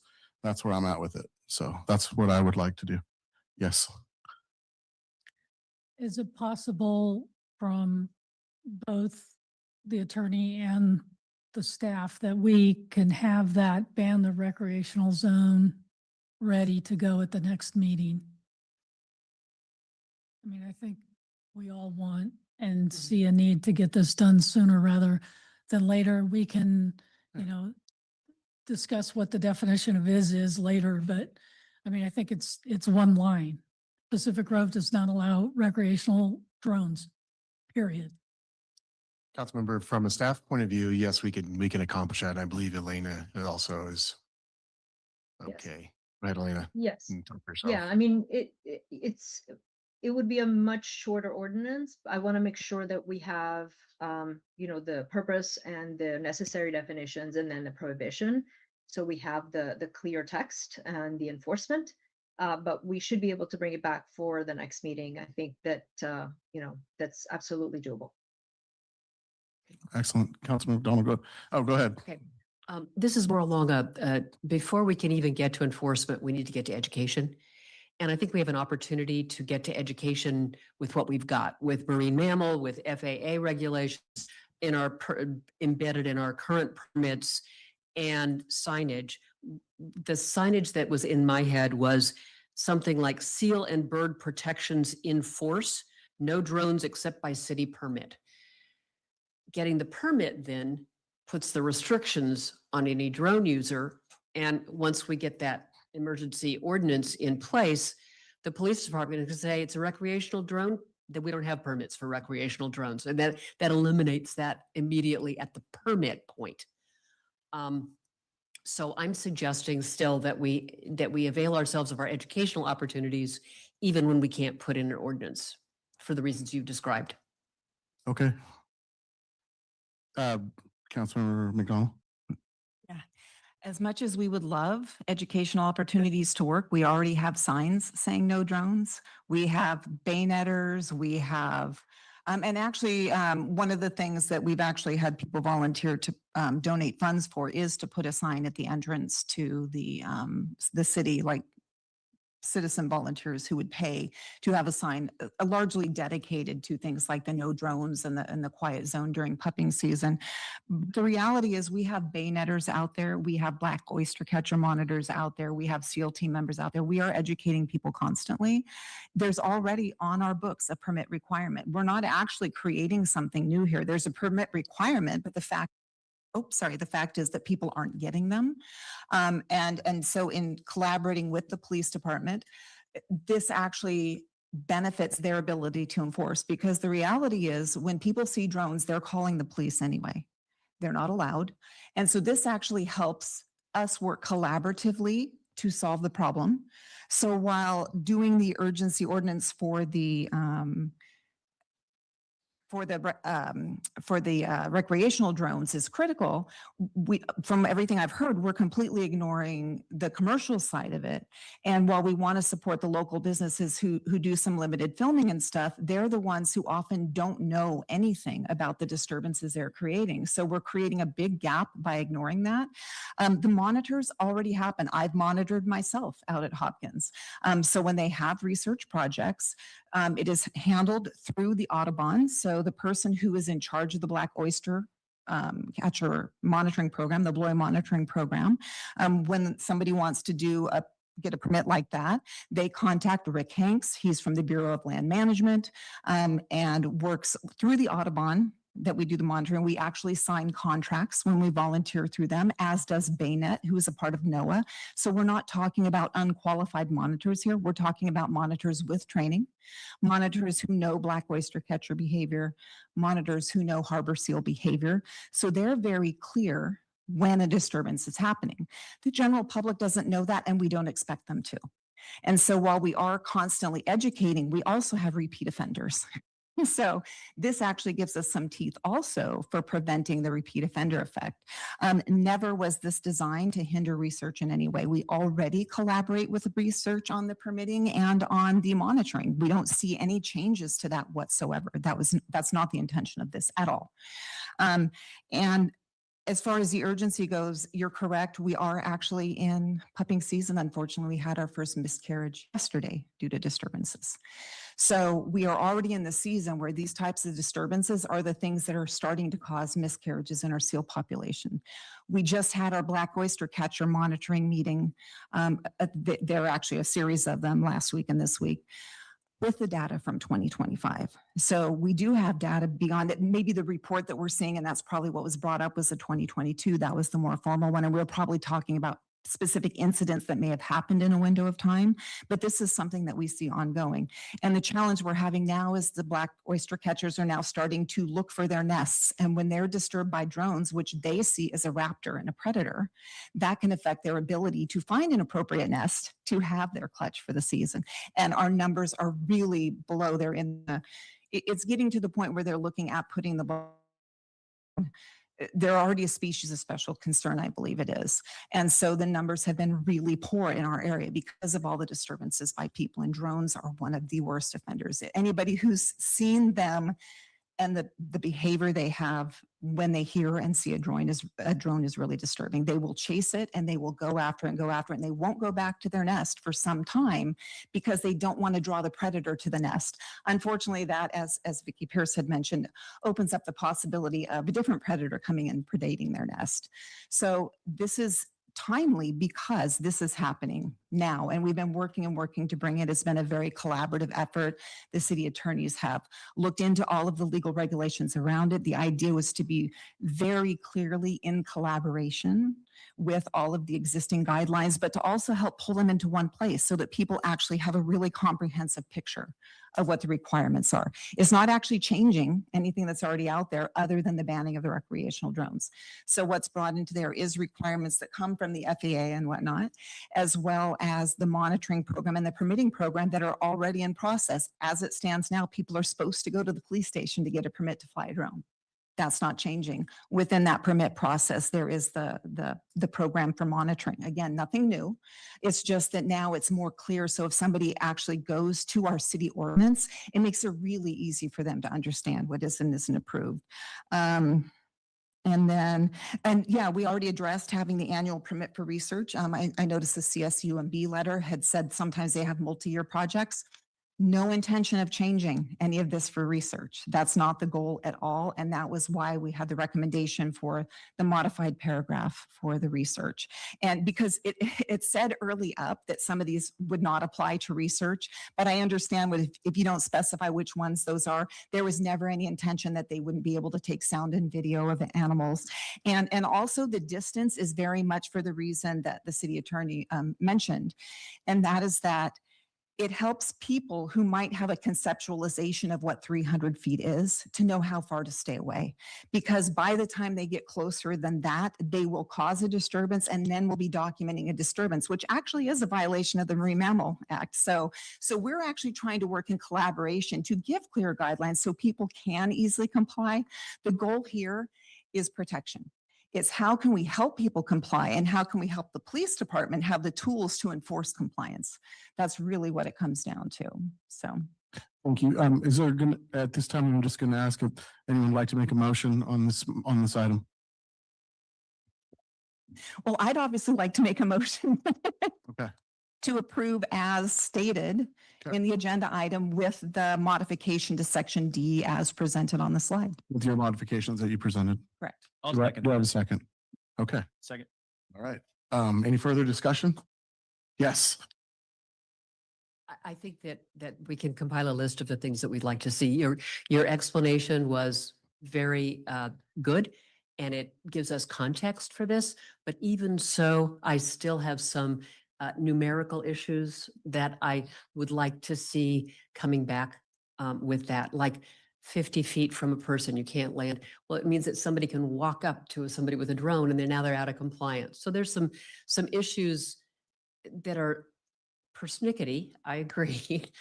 But I think this is close, as Councilmember Walking Stick said. And I think that there are some, would you like for us to send to you those very specifics rather than going through it now? Yeah, I mean, if we send, I think any comments that we could send to the city manager, maybe so for the city attorney to work on. And I think the 50 feet, some of these are, we'd have to clarify with the city attorney, but a lot of these come from regulations that already exist. You're already not supposed to be flying over people's heads. We have video of people flying over people's I heads. understand that. I've read the FAA thing, so Go ahead. we'll send it to the city manager, but That's good. I'm not ready. Okay. I'm going to comment on that. I'm going to discuss, I have issues with the monitoring aspect of it. The wide application to all businesses and commercial operators, and as well as colleges, research institutions and others. And I think it's going to be very difficult to enforce even if the standards are extremely clear. This is a in the weeds type of a deal. That's the way it's written even. So I'm not going to support the motion. So I'm just putting that on the record. Would you like to make a comment, Mr. Whitson? Mr. Mayor, if I could, it would be helpful that if the direction tonight is going to be to go back and to work on the ordinance and do more work on it, if we could get. No, right now we're just voting on that's not the direction yet. We haven't been in that direction yet. Okay. Yeah, you know what I'm saying? Yeah. We're talking about the motion right now. Yeah. Well, yeah. Any other discussion? All right, let's take a roll call vote. Thank you. Are we voting on the emergency piece? We're voting on as stated, as in the recommendations, which there's a lot of them, but we're essentially there's 6 items, so I mean, we're kind of taking a straw vote on whether we're going to proceed as stated.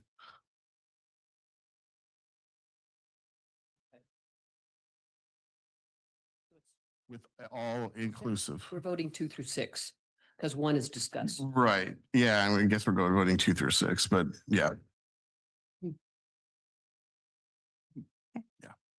I thought the way that it was read that we're supposed to, recommendation 5 is supposed to be a separate vote because it needs a different count.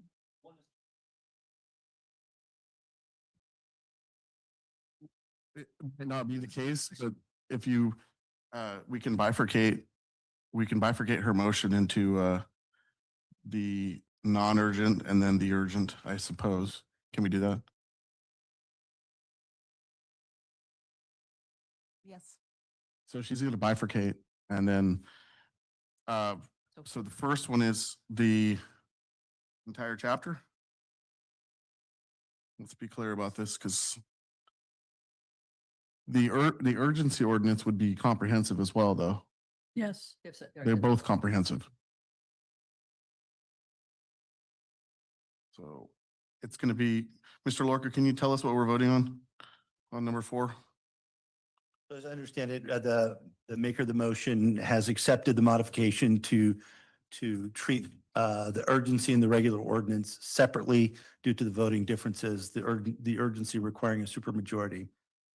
And which sections are the urgency as in relation on the pages? To the- Page 395, paragraph 2, urgency ordinance.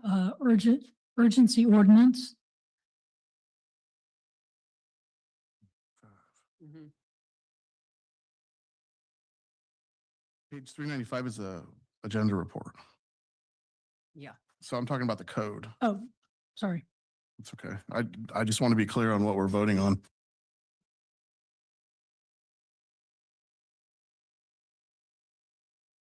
So on 409, that's the beginning of the non-urgency. 409, 410, 411, 412, 415 415, no, 417. and 418 is the urgency ordinance. Okay, got it. So 418 is going to be the urgency ordinance. Mhm.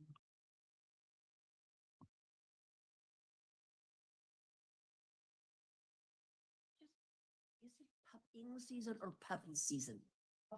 Pupping with it, ING. That's what I, okay. Eileen, Scully, can you tell us just some of the differences between these two, if there are any? I'm sorry, was that for me? Yes. Sorry, could you repeat that? It sort of cut out a little Can you bit. just highlight some of the differences between, because these are fairly lengthy and there's 2 of them, so can you just highlight the differences? Sure. So the only difference is in the findings in the recitals. So the ordinance itself, the way that it would change the code is identical in the 2 ordinances, except in the urgency ordinance, there are urgency findings relating to pupping season that would support the urgency action. But the ordinance itself and the amendment to chapter 11.72 is identical in both of those. Okay, thank you. And so that raises the question whether bifurcation is necessary. Okay, just continue the For the sake of the cleaner record, it's better to. Okay, that's fine. So is everybody clear on what we're voting on? Yes. My question is, the urgency ordinance refers to an addition of a chapter 9.5. So are we voting on the addition to the chapter 9.5 too? Because it explicitly says now therefore Council of City of Pacific Grove, section 1 and section 2, and section 2 says a new chapter will be introduced. Right. So the ordinance would add a new chapter 9.50 and make amendments to existing chapter 11.72. Okay. So for the record, if it's adding chapter 9.5, I'm not in support. Thank you. Okay, we're going to take a vote now on the bifurcated non-urgency ordinance, number 4. It's going to be 3 and 4, but we're going to take that vote now. Call vote, please. Councilmember McDonald? Aye. Councilmember Walkenstick? Aye. Councilmember Rao? I still think we need more information. So, no. No. Councilmember Baduri? No. No. Councilmember Garfield? No. And Mayor Smith? No. Okay. Okay. Motion fails. Thank you. So does anyone wish at this time, we may not have the numbers for it because we may. Does anyone wish to make any other action motions relating to this, such as directing staff to come back with a recreational drone ban at the next meeting? I would make that motion that we have that on the next agenda as an urgent replacement for this, and that we put in the ban on recreational drones. Okay, and is that a motion? Yes. All right. Do we have a Mr. Mayor? second? Mr. Mayor, I'm sorry to interrupt. There was a bifurcated motion for both. Oh, I the apologize. ordinances, So I think we should handle that. We one got to go before back and take the before following. urgency. I We'll do the apologize. same with the Thank you. urgency. Okay, we're going back. The first one failed. And we're going to, the first motion failed. We're going to the second motion on the urgency ordinance, number 5. So we'll take the roll call vote on item 5. And then that is still moved by Councilmember McDonald and seconded Yes. by Walking Stick. Thank you. Yes. Councilmember McDonald? Councilmember Walking Stick? Aye. Mayor Smith? No. Councilmember Garfield? No. Member Baduri? No. Councilmember Rao? All right, Mayor Pro Tem absent. Motion fails. Okay, thank you. Now we're gonna, My substitute. any other direction? We have a new motion, this is a new motion, and made by Councilmember Rao for an urgency ordinance at the next agenda relating to recreational drones only. And do I have a second? Second by Garfield. Discussion. Yes. Thank you. So while I greatly appreciate coming back with the urgency, and we need a regular one probably too on the recreational drones, I still think we're having a huge miss here on ignoring the commercial drones for the reasons stated. So if we continue to see disturbances because we haven't taken action, then that kind of falls to us for not including that in direction for the city attorney and staff. I would like to see them come back and work on all of it, not just ignore the rest of it and only come back with the urgency for the recreational drones. So I think that definitely is a component of it, but we can't drop the ball on the rest either because we are in the middle of the pupping and the nesting seasons now.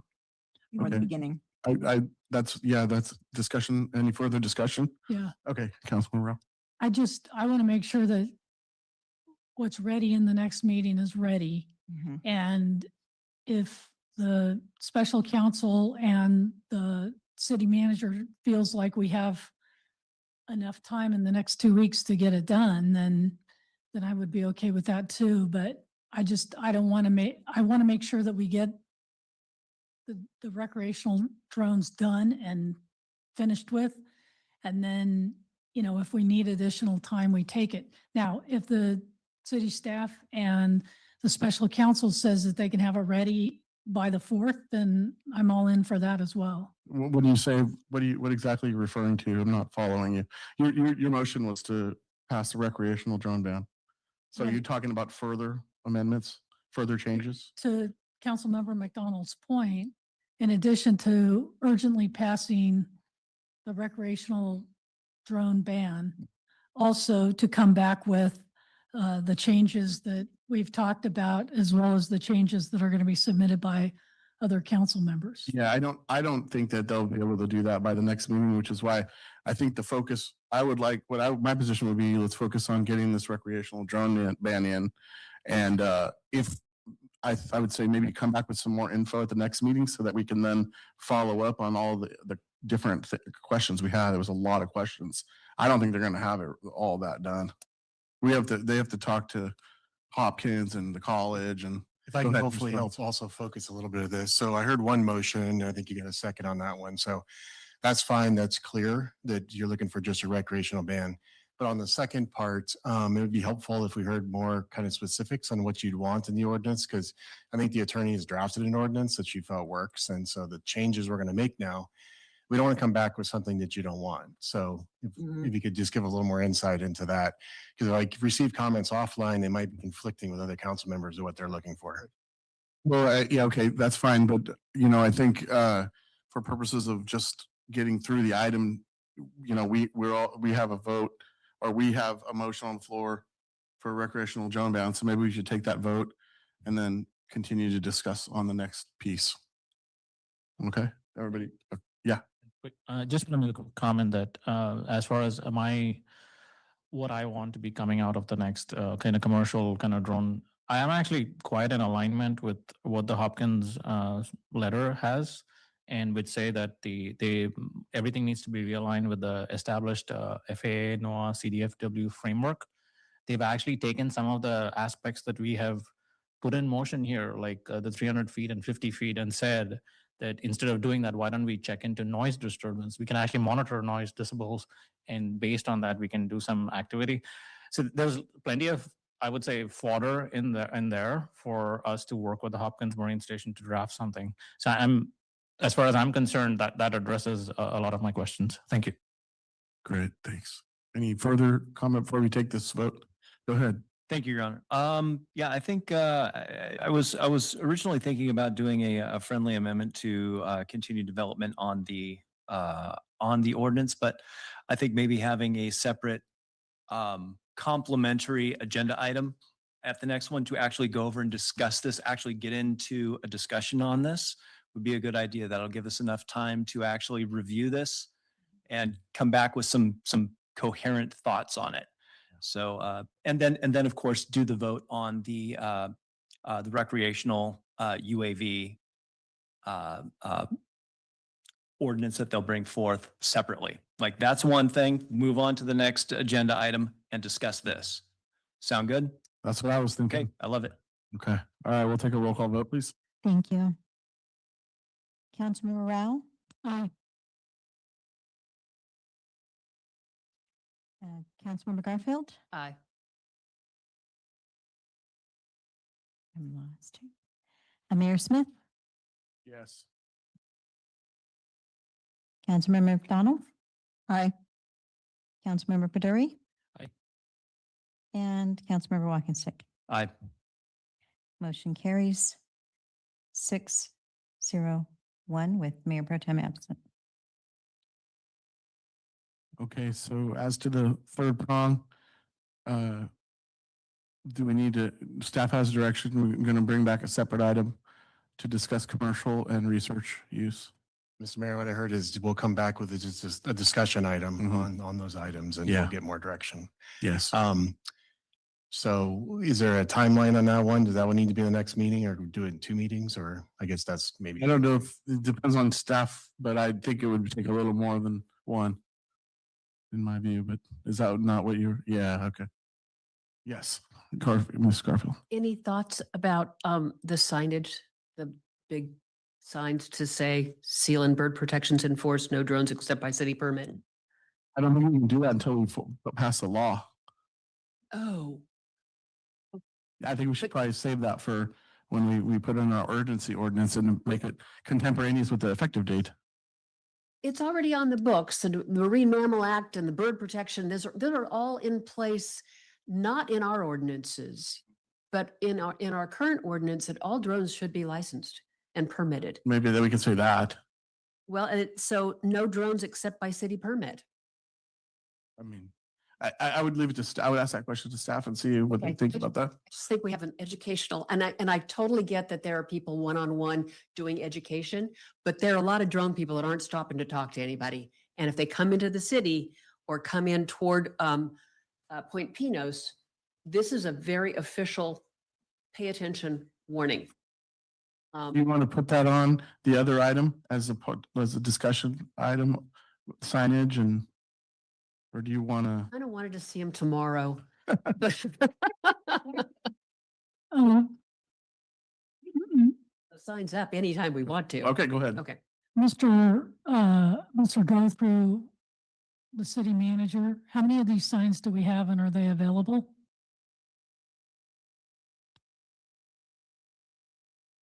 Councilmember Rao, members of the city council, we have 2 of those signs.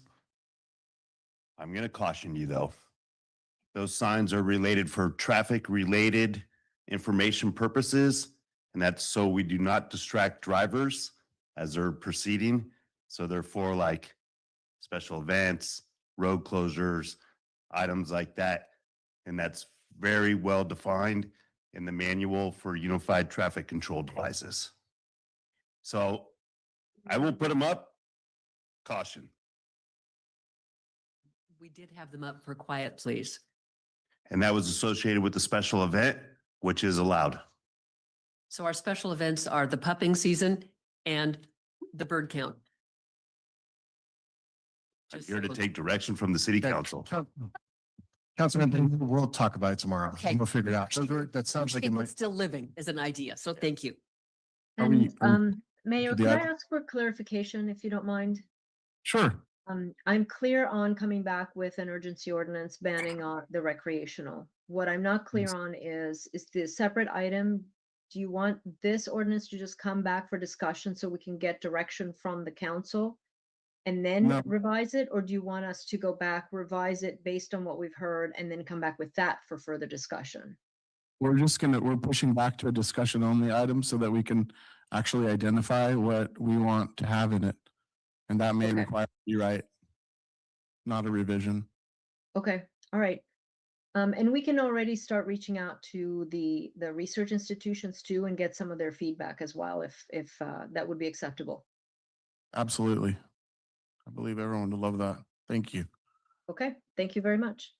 Okay, I'm going to close this item out and give us a break. We'll be back at 8:05.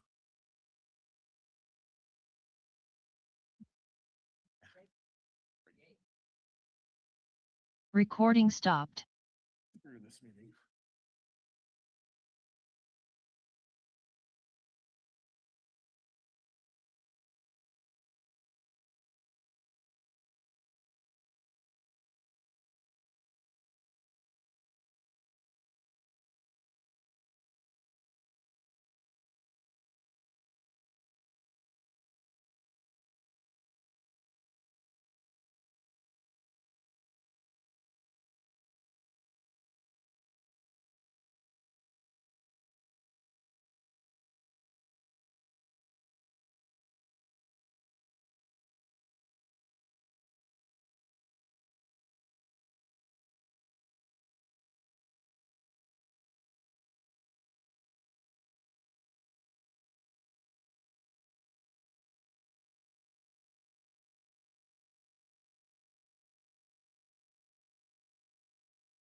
blood.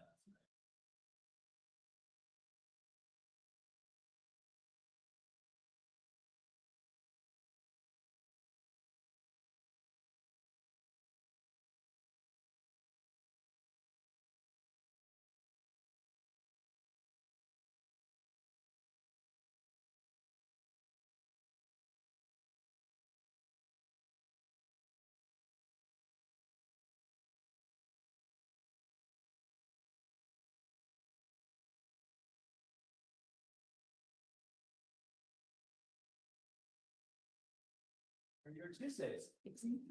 And we can call the people that bring their dogs terrierists. Recording in progress.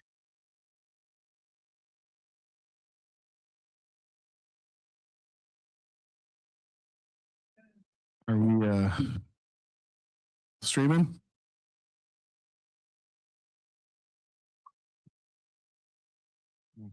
Yes? Okay, thank you. Sorry. All right, so we are live again here, recording. This is the Pacific Grove City Council, January 21st, coming back from break, 8:07 PM. And we've made it to item 12A, unfinished and ongoing business. And we will recognize our city manager, Matt Mogensen, for this item. Thank you, Mr. Mayor. So to remind us how we got here, November 19th of last year, the council received a presentation on the city's general fund, 5-year fiscal forecast, and also a 5-year infrastructure needs that we've been working on putting together.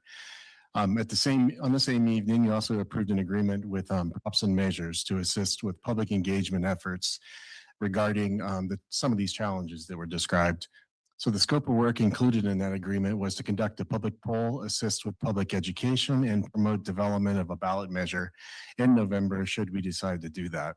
So since November 19th, we received some feedback regarding the agreement and the financial information that was provided. We also have seen some opinion pieces published in a newspaper that state some individuals' opposition to this agreement and effort. The opposition, though, we found, did the statements, seem to lack the background, the financial reasons for why we brought the item forward in the first place. And also there were some concerns that were communicated that this agreement would be to support a council stipend increase.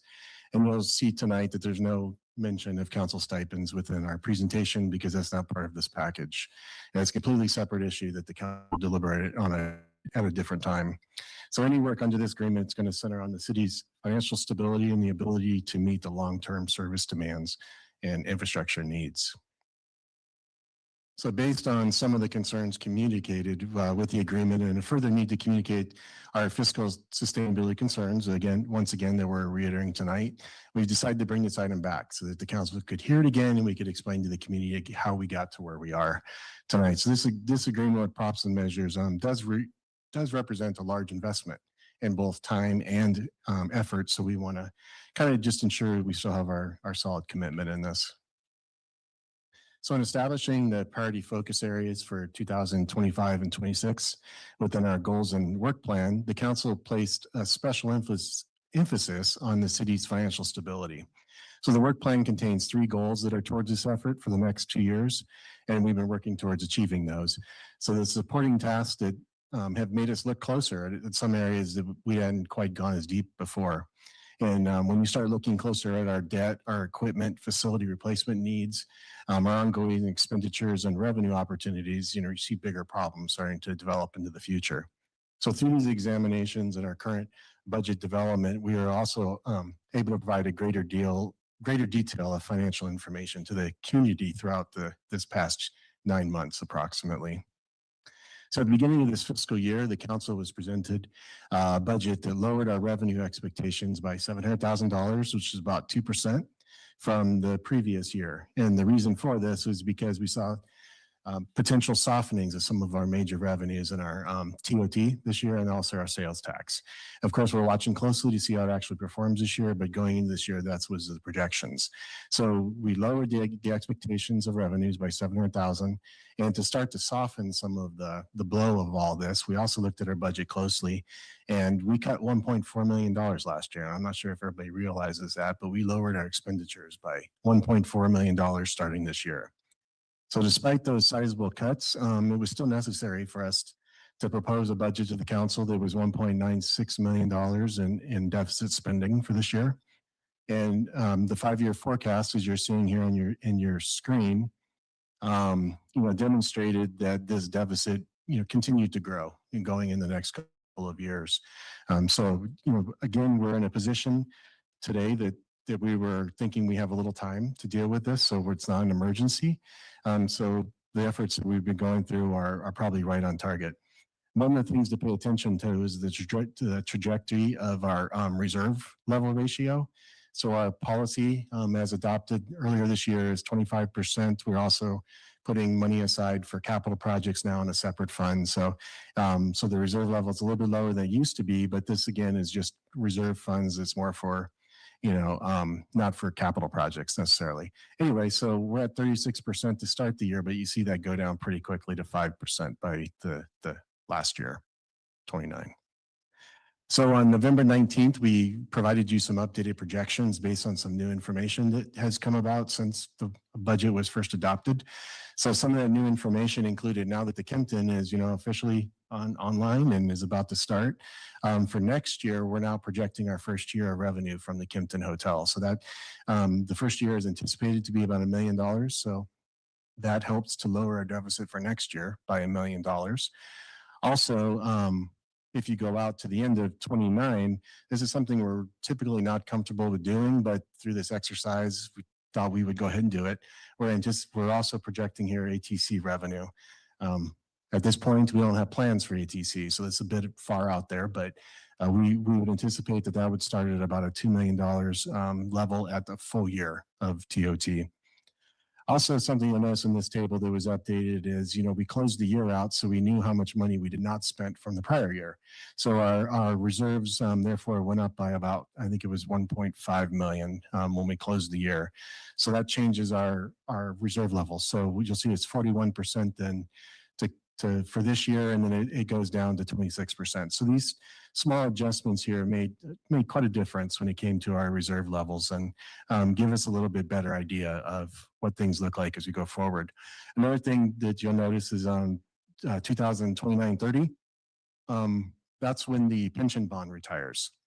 So that's one of the major reasons that goes to a positive number. So without that pension bond retiring, that $1.6 million surplus would actually be zero. So we'd be even.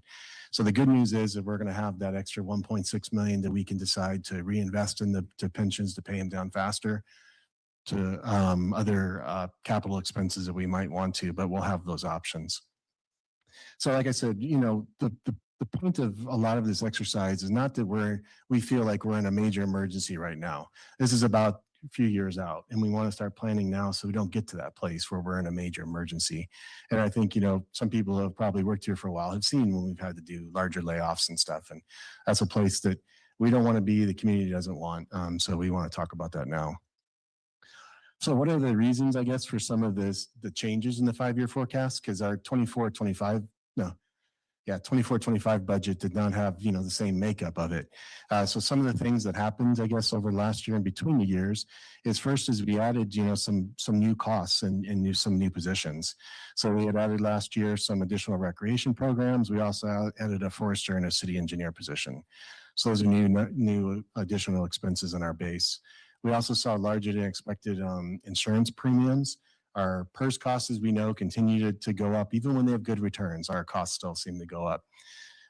So the POA MOU is also approved, and they started getting cost of living adjustments. So that combined with our general employees' cost of living adjustments and their MOU, those two things combined, it was a bigger expense. We also had a larger inflationary costs than we've all experienced in our lives. And these costs will most likely be ongoing costs that are hard to control going forward unless you, again, pull back on the level of services you have. So when you couple all this with the 2%, that's how we got to where we were with a deficit starting this year. So what we've been doing, and we've talked about this throughout the year, is looking at some things on the staff level of where we can make some differences to start to close the gap, because there probably is not going to be a silver bullet answer for all of these problems. It's a combination of things. So on the revenue side of things that are somewhat within the administrative control that we'll continue to do is, we will adjust our fees and our fees this year by CPI like we do typically.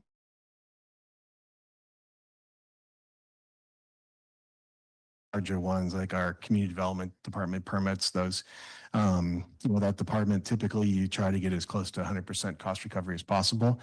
Also, some of our recreation programs, we're going to take a close look and analyze some of them and see if we want to redistribute some of that money to more programs that are a little bit more, I guess, effective at, spending the money correctly. We also, might have some options on parking revenues, or at least to be more efficient. We'll be bringing something forward for too long that talks about at least going to electronic meters so that we don't have to have CSOs go around and collect coins still. So that's one efficiency that, we're looking at starting at doing. And we'll have some more on that. Also, our facility rentals and processing fees and grant funding, as we get into more of this 5-year CIP, we have more of an outlook. So, perhaps it makes sense now to engage with a grant writer to help us to look for funding for projects that are 3 and 4 years out. Also, we have a bid and a HID, and we haven't talked about this much at this point, but both of these bodies have been around for a long time. And there's a question of whether these fees are still, up to today's dates. They're relatively low. The bid, I believe the annual budget for that is about $30,000. So there's not very far we can go with $30,000 to really help our businesses downtown. Also, the city administers these things, and there is no city share of the administrative costs currently today. So those are just some of the things that we're looking at for revenues. Potential expenditures, I mentioned the pension bond will go off in 29, so that's towards the end of this. We can also look at additional regional partnerships for sharing services. We can analyze whether contracting or bringing some services back in-house makes sense. We've been contracting for building for a long time. Maybe we analyze that. Maybe it makes sense to hire a building official. That's, typically it doesn't, but it's an analysis we should do. Another thing that's been mentioned is that this is also a tougher conversation probably, but our annual contribution being the cities is tied to our budget. So if our budget goes up, our contribution goes up. So maybe, we want to look at, is there a brakes that should we put on that? Because as our revenues grow, so does theirs, just at the same speed. So I believe that's up to 350,000 somewhere there. Currently a year. Look at additional operational efficiencies and ways to save staff time costs. We've been looking with the council at different boards and commissions, integrate our capital projects better, perhaps, so that we can do like 2 projects in one. And I think Public Works does a great job at that today, but perhaps we could take it to another level if we have other funding sources as well, and then continue to digitize records. So in order to accurately address our long-term fiscal needs, we also felt, looking at capital makes a lot of sense. And the council gave us the guidance to look at a 5-year CIP. So this first slide here starts to represent some of those numbers that have come together. So on November 5th, we provide a study session that really explained in great detail these capital needs. But to just quickly recap, this first table you're looking at is the total need. This doesn't include, or this includes all the costs, but it doesn't show you yet what we take out for like Measure X. So on the next slide, we'll look at that. But in the coming years, we'll be continuing to develop additional information here, and that's going to include categories of a sewer fund, the stormwater fund, additional parks and recreation, and in addition to equipment, heavy, large vehicle type things that we need to fund in the future years. So we should start reserving better for. So this table here, though, shows you what's between the 2 tables. I'm sorry, I'm looking at are you following along with me pretty well? Okay, great job. So this next table, though, shows you what is unfunded within our capital needs. So the bottom line for fiscal year 25-26, if we were to be funding things such as our roads and our facilities at the level that they're recommended in the studies that we've had performed, we should be funding this year at $3.12 million. That's money we're currently not funding at. So the bottom line there shows you a missing money.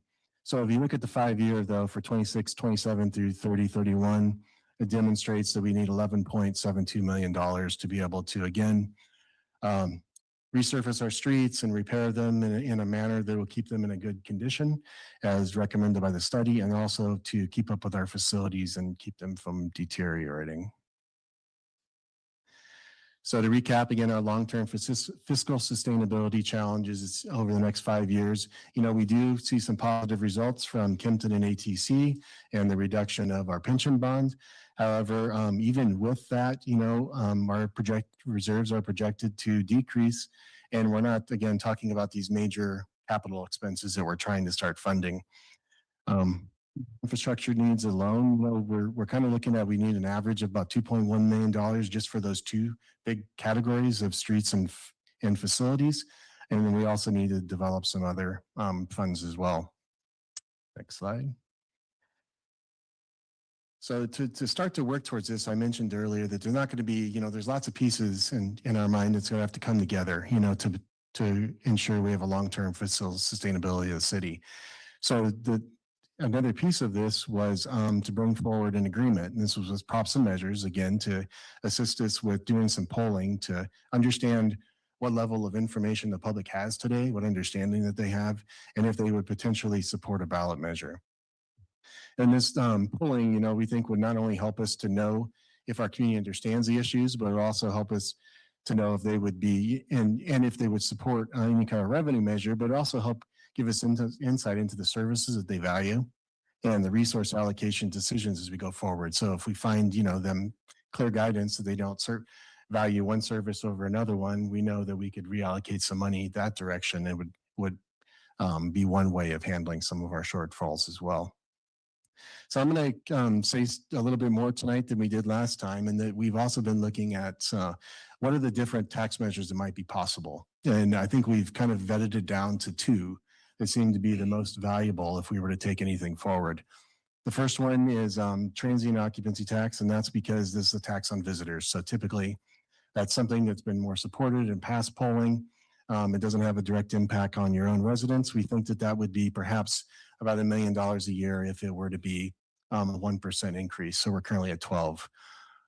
But perhaps maybe a better thing to look at this year is similar to other communities around us, they've also discovered this, that there's a 0.375 of additional sales tax cap that is left, that has currently not been absorbed by anybody else. The reason that this might make sense to look at is because if there's a good chance that if the city of Pacific Grove and its voters did not decide to try and pursue this 0.375%, that somebody else in the county will. So that means our residents will pay the 0.375, but the money is going to go to other areas of the county, through regional agencies that are out there. So we felt that that was one that, it might make sense to be the one that you subject the polling to, if we're to go forward with the polling. So that revenue category, we think in addition could be, on its own about $1 million a year. So again, this is maybe a third of the whole problem that we're talking about is perhaps a measure if it were to be successful. But we're a long way from that, and that's why you do the polling first to understand if that's something that's a viable thing within our city. So I'll try to move along here for you. I know I'm probably going long, but I want to spend a little more time talking about the actual contract for props and measures and how it works. So the next slide, the previous it demonstrated the phases, but this next slide here gets into the budget and how the budget's broken down. So the top two things that you see there for consulting, that is strictly props and measures consulting costs. So the total, if we were to take this all the way through, not to exceed amount, would be for them $38,500. Now it's important to mention that this is a menu of items, and we spend as we go. So wherever we decide to stop is when we stop spending money. The reason we propose this contract this way is to be completely transparent.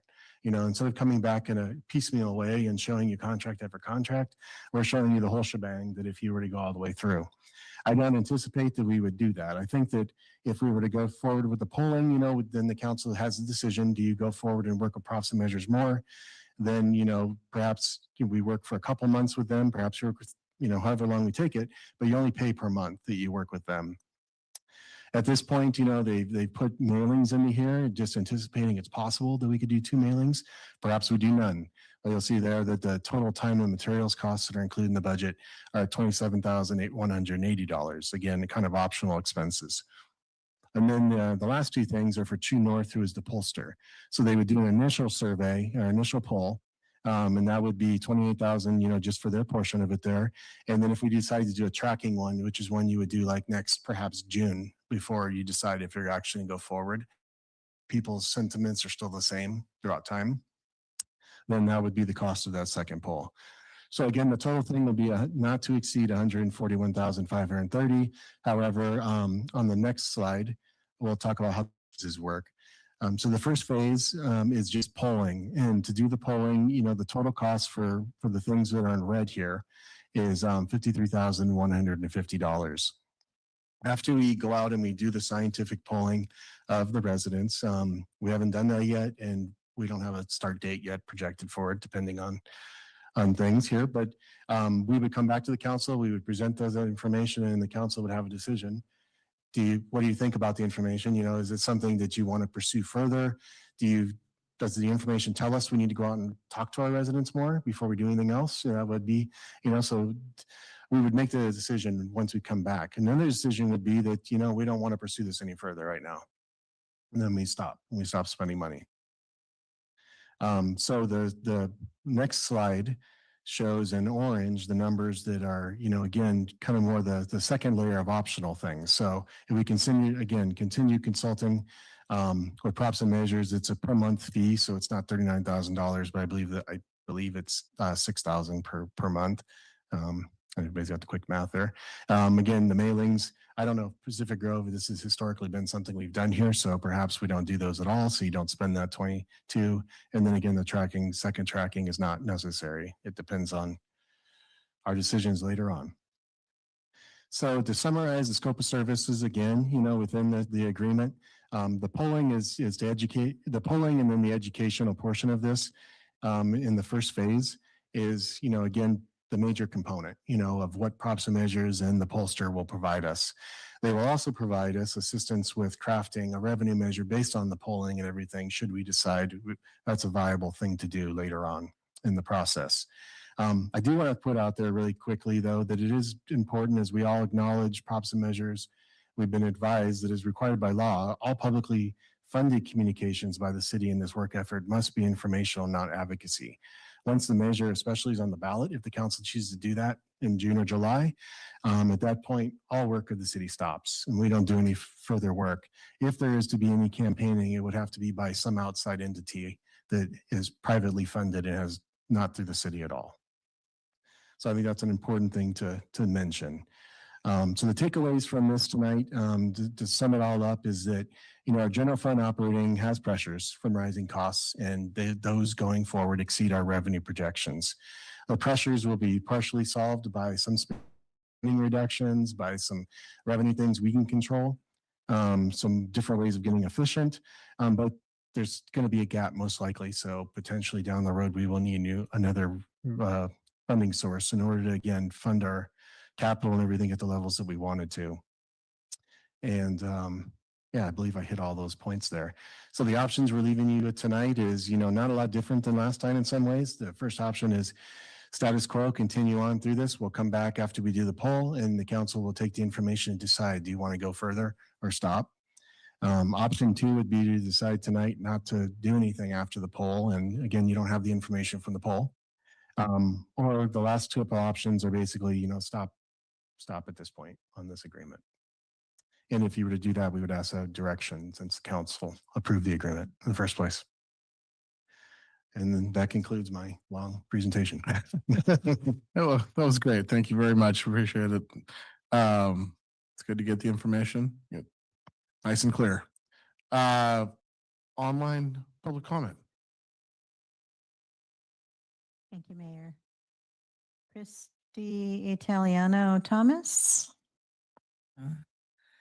Hey, that did explain a lot more, but I just, oh, hi, I'm Christy. Nice to see you all back after your little sabbatical. But anyway, I saw one of the public letters that I kind of agree with, just to support canceling the entire contract, because it's like in lieu of everything you were saying, in lieu of this 26,000 cannabis consulting circus on top of the million for the housing element, which has no viable plan, on top of losing revenue from the grill at Point Pinos, on top of the fact, how could you even consider ATC revenue when in 3 years, I mean, they don't even have permits. So you know what I'm saying?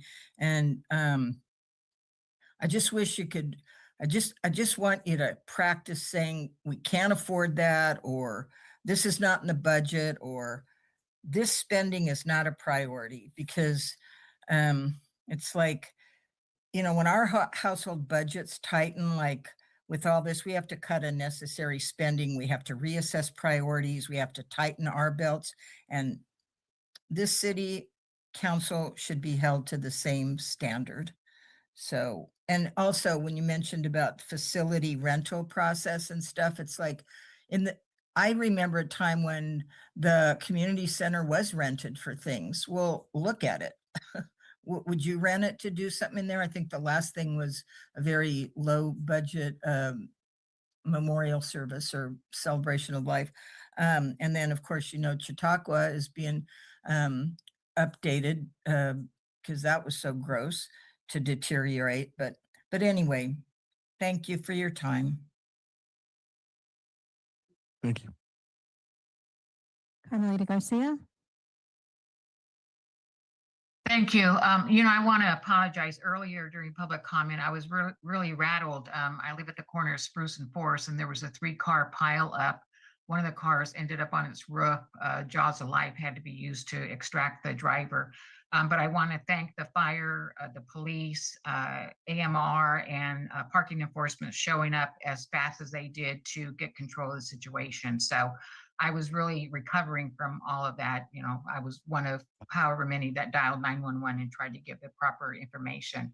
Onto this agenda item, I think projecting anything from the ATC is a really big mistake, and I think it's very misleading, especially for the city to bank on something that hasn't even come true, as the previous speaker said, in 3 years when it was supposed to be, you know, a done deal. So, you know, I think you really need to remain realistic with what you're looking at and how you're projecting. I think it's a great idea to get the museum agreement redone. They get way too much money. They have an enormous staff. And I think we just really need to separate ourselves from them. The Kempton Hotel, remember, it's a startup business, you know, and to, again, be cautious with how you're projecting what kind of revenue you're going to be, the city might be generating from them. They're just getting started. I would agree with the TOT and the increase in the sales tax, provided no other jurisdiction goes after it, if it's a first come, first served type of thing. Cancel this agreement. If you were to hold community meetings, you would hear loud and clear from the community what they want and whether or not they would support either one of these tax measures. And I want to say that the money you save from not hiring this consultant, I really encourage you to contract with the city of Monterey for motorcycle enforcement so that we can get a grip on the speeding, the outrageous speeding that is going on in this town. I mean, it's just crazy and it's totally unnecessary. You want to talk to the public, talk to them about speeding. Go on Nextdoor, go on Facebook. You'll hear it straight from the parents' mouths of what they're experiencing and their kids are experiencing. That should be the priority right now because there are enough people in this community screaming about it. So I would really, really ask you and encourage you to take this under serious consideration. Thank you very much. Chris Lindstrom.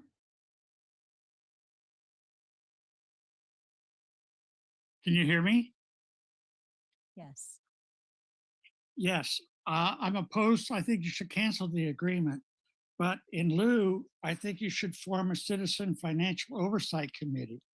And its purpose would be to advise on community needs, provide oversight on budgeting and expenditures, and recommend sources of savings and revenue, and innovative means of keeping our city a city of homes. As in every government everywhere, it seems, is functioning, they're going downhill. It appears that bureaucracy has grown too large and is self-serving. If you're going through the check register each month, points out the astonishing amount of spending that would seem extravagant to most residents. And I think if most residents go through that, they'd have a lot of questions. That's why I'm recommending this Citizen Financial Oversight Committee. Thank you. Alder Lawrence and Doma. Thank you.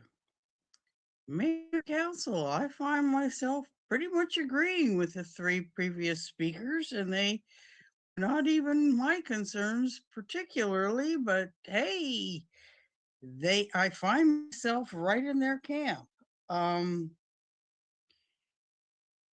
If you were to go ahead with this, the survey is the only thing, but I am so concerned that the survey is going to be influenced with heavy bias too, because there's no way that this council, the mayor and majority council, and the city manager and staff are going to keep out of it. I mean, it's going to be biased questions. And then how is your outreach going to be? How are you going to reach citizens that aren't on Facebook or Twitter or Twat or whatever it is? I mean, I'm truly saying, how are you going to reach us all? Or not all, because you're going to be picking and choosing who you reach. Okay, I think it's a bad idea all around. Yes, TOT and sales tax measures could be a possibility that we could swallow, except you're still touting shop local. Yes, I do as much as I can. And the other thing is, this props and measures thing is, you don't need to do that if you were in touch with the citizens. And obviously, it's not. It's the same little bubbles of our own little sphere of influence and who we listen to and who we don't. And we end up not getting a full picture. And yes, the expenditures still, I mean, it's gone up so much. And frankly, it's all in salaries and PERS. And the salaries, and here we are, that this mayor and majority council want raises. I mean, it's like, and this was, I think, how this whole props and measures came through. And I'm really saying enough is enough. Either cancel this or be done with the survey. Thank you. Mike Gibbs. Council, mayor, and council members, this is a thorny issue, obviously. It's raised a lot of discussion. City of Pacific Grove was featured in the Wall Street Journal over this issue. And there are a lot of, and I sent everybody a letter, a lot of really smart, knowledgeable, practical people in the city of Pacific Grove. We have worldwide known economists, former mayors of other cities in California. And the first part of the props and measures proposal is education. Well, I actually think that that has been handled over the controversy of this particular contract. I've talked to quite a few people, and everybody knows what this is about and has an opinion. I wouldn't spend $50,000+ getting people educated about this. I think there already are, and you've heard some of this discussion already. Having a business background and being an entrepreneur myself, let's call on the people who we have in this town. I like Mr. Lindstrom's idea, which has been raised before, of a citizens finance committee to advise, and not Brown Act, but citizens committee to be there, available to run ideas past and have some discussion as a resource to the mayor and the city council. Also, we still have a number of downtown spaces that are empty. The Pier 1 space is kind of struggling a little bit, and Chase Bank and et cetera. You know better than I do what those spaces are. Let's get those filled up. So take some of the money you might spend on this and boost the PIC-PG website. Reach out to get some businesses in there. They'll pay sales taxes, which we're not collecting now. I think we can better spend the $50,000 on boosting business, bringing tourists in, asking Sea Monterey to do more for Pacific Grove. That's how I would spend this money. So I'm for canceling the contract and really getting practical about how to put this great town, this wonderful town, to the forefront for people who want to come to visit and make it even more beautiful and attractive than it is. So I hope you vote in that direction, rely on your local citizens and experts to help you with this. We're here to be a part of the process. Thank you very much. No further hands are raised, Mr. Mayor. Thank you very much. Sally, would you like to speak? All right, go ahead. Oh, no, that'll be best. But I know of 2 and possibly 3 surveys that have been done in the last 20 years. I believe the last one was a Survey Monkey probably 5 or 6 years ago. And I'm wondering, have you even looked at it and gone line by line to see if some of these things have been answered? I don't know that you have. I just think you should consider past surveys, look and see, compare numbers, ideas. And I really think that you could cancel this contract and do that on your own. Thank you. Thank you. All right, we'll go ahead and close public comment on the item. 12A, bring back to the council. Who would like to speak? Chaps. Thank you, Mayor. And thank you for the long presentation, Mr. Morganson.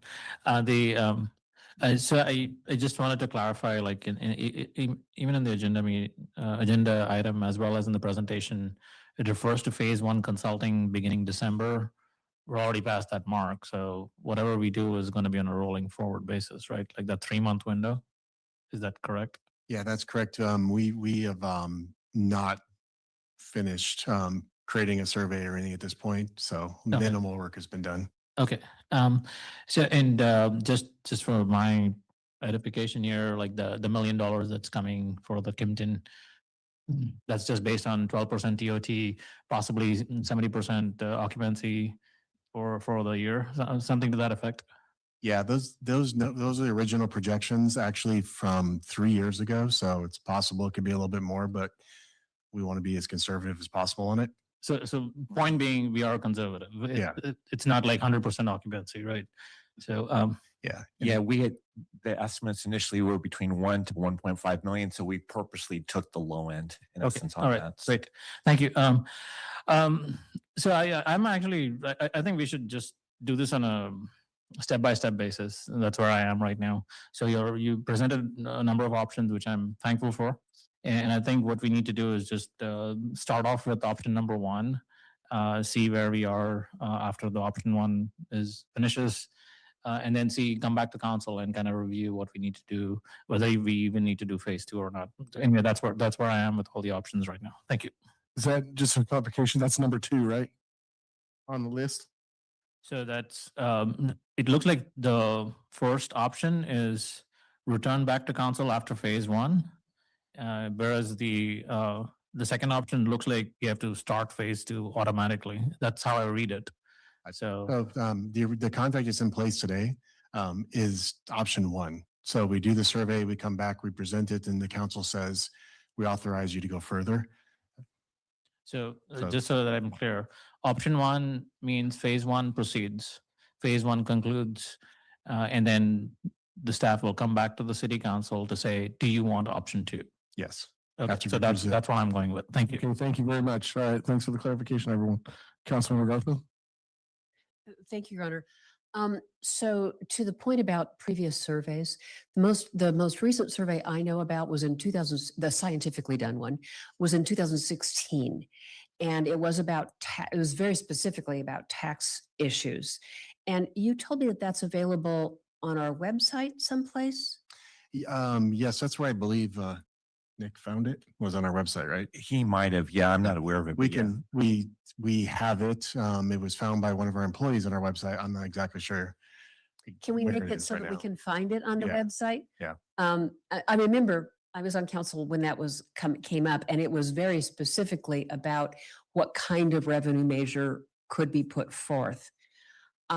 This one, I want to underscore what I'm reading about this is that this survey is intended to find out what the citizens of Pacific Grove who are sampled to be representative want from the city in terms of services, programs, maintenance.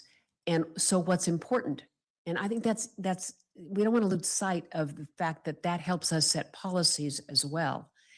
If people want things that we can't afford, then we find out how amenable the citizenry might be to a revenue measure that affects them. But the first thing I think we need to know, or I want to know the answer to, is what's important to people. You know, are they willing to give up on roads in order to have more recreation programs? Or are recreation programs that we're subsidizing 70% of aren't important to them? And that's important for us to know as we go forward, to know where we can cut back with essentially validation from those in our community. And to some of the speakers talked about, we all talk to people who agree with us. We talk to people who are the same as us. We talk to the people who have the same experiences or see the city the same way. We need to know what people think that are not talking to us. And that's an important part of this exercise. So I'm looking forward to, I support the idea of a survey. I support the idea of coming back every step of the way with full information. And also looking back to see what's the survey, but this is a little apples to oranges. The survey from 2016 is somewhat different. And you remember that as well. It was like, should we tax the aquarium?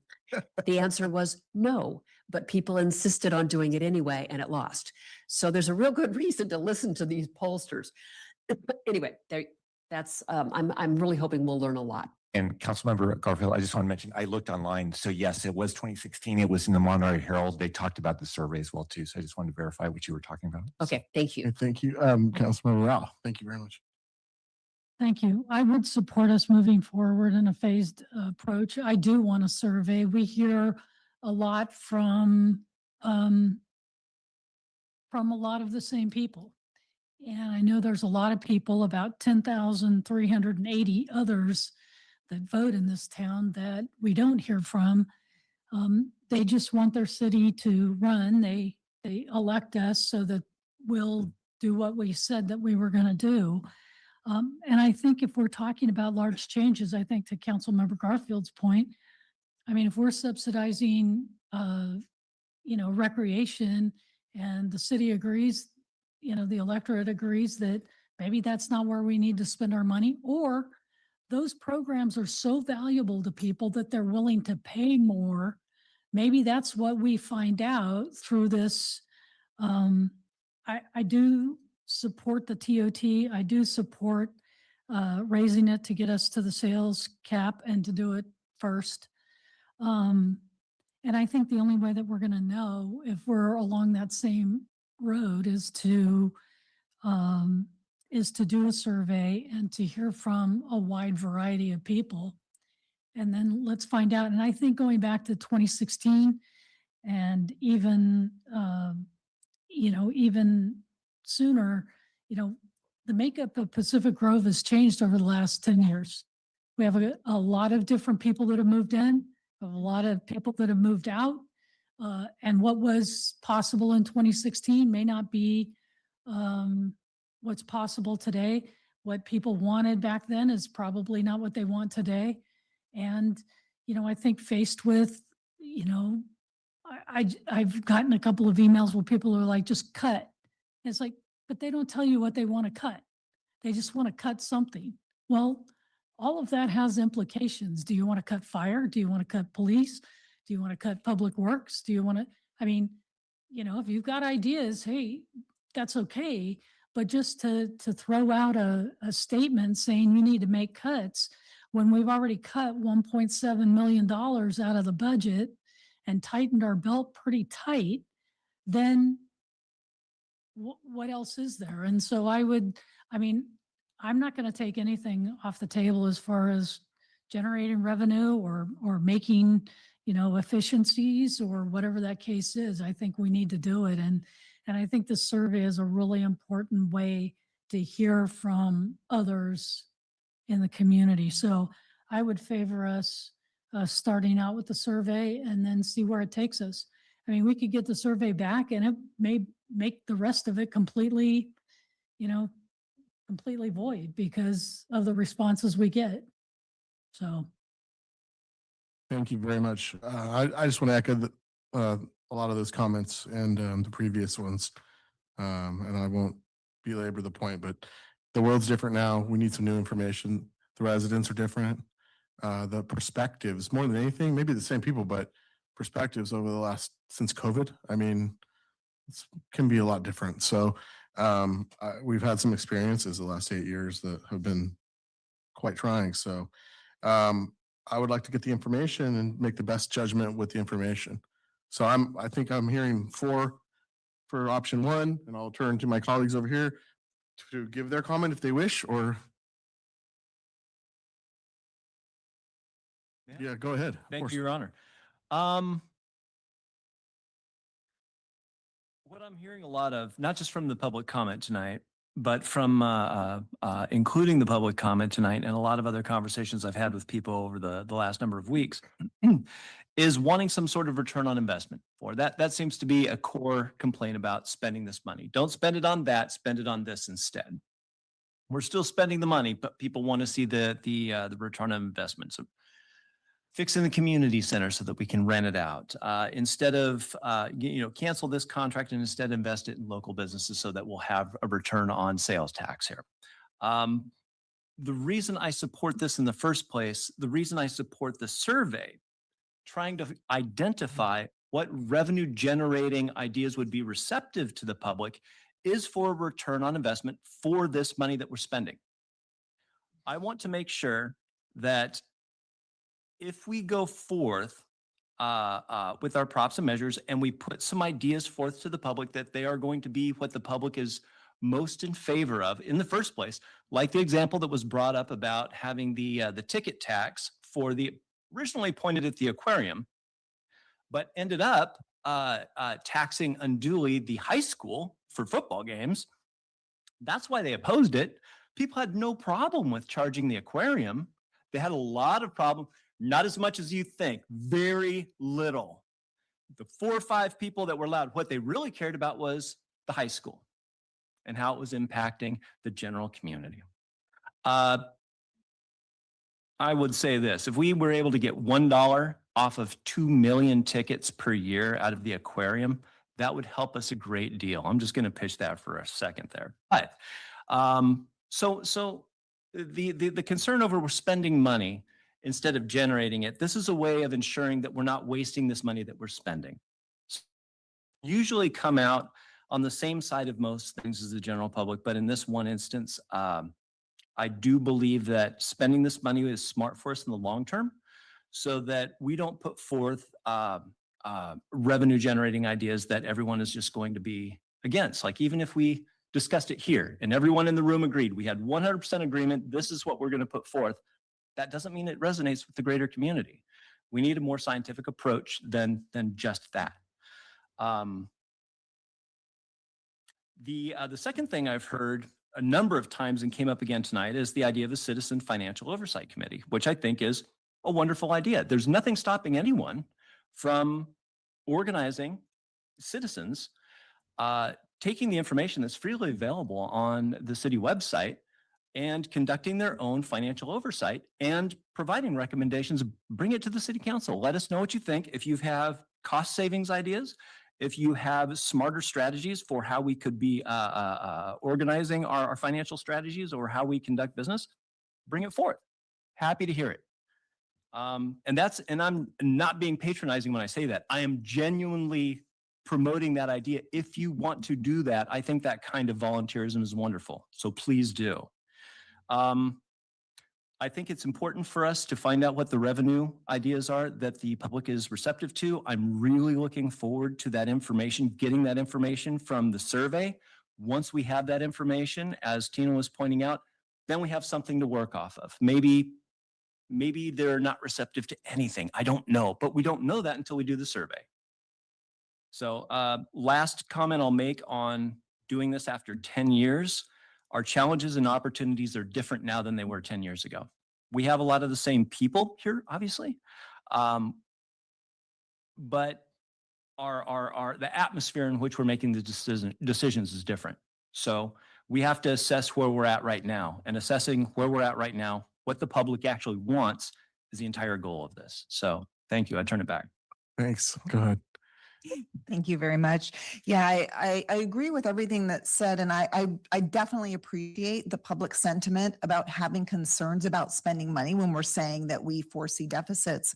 But what I appreciate is that staff has taken the council goals of fiscal sustainability and infrastructure, really looked that out 5 years in the future. The reason this is an issue is because we're looking far ahead now, and we're looking at if we do the projects, like, for example, the 2.4 million annually is what's recommended to maintain streets. We hear a lot from some of the public, at least, that they want us to maintain streets. Obviously, there's an uncovered cost for that.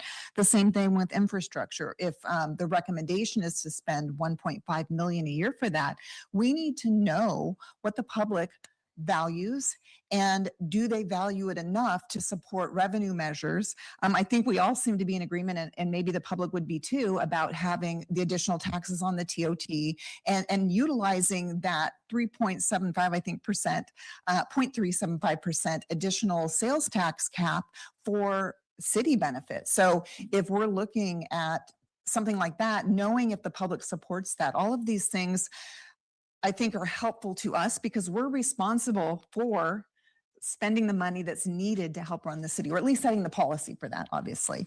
And so the best way we can do that is with the information of what is important to the public, so we can make those decisions on their behalf.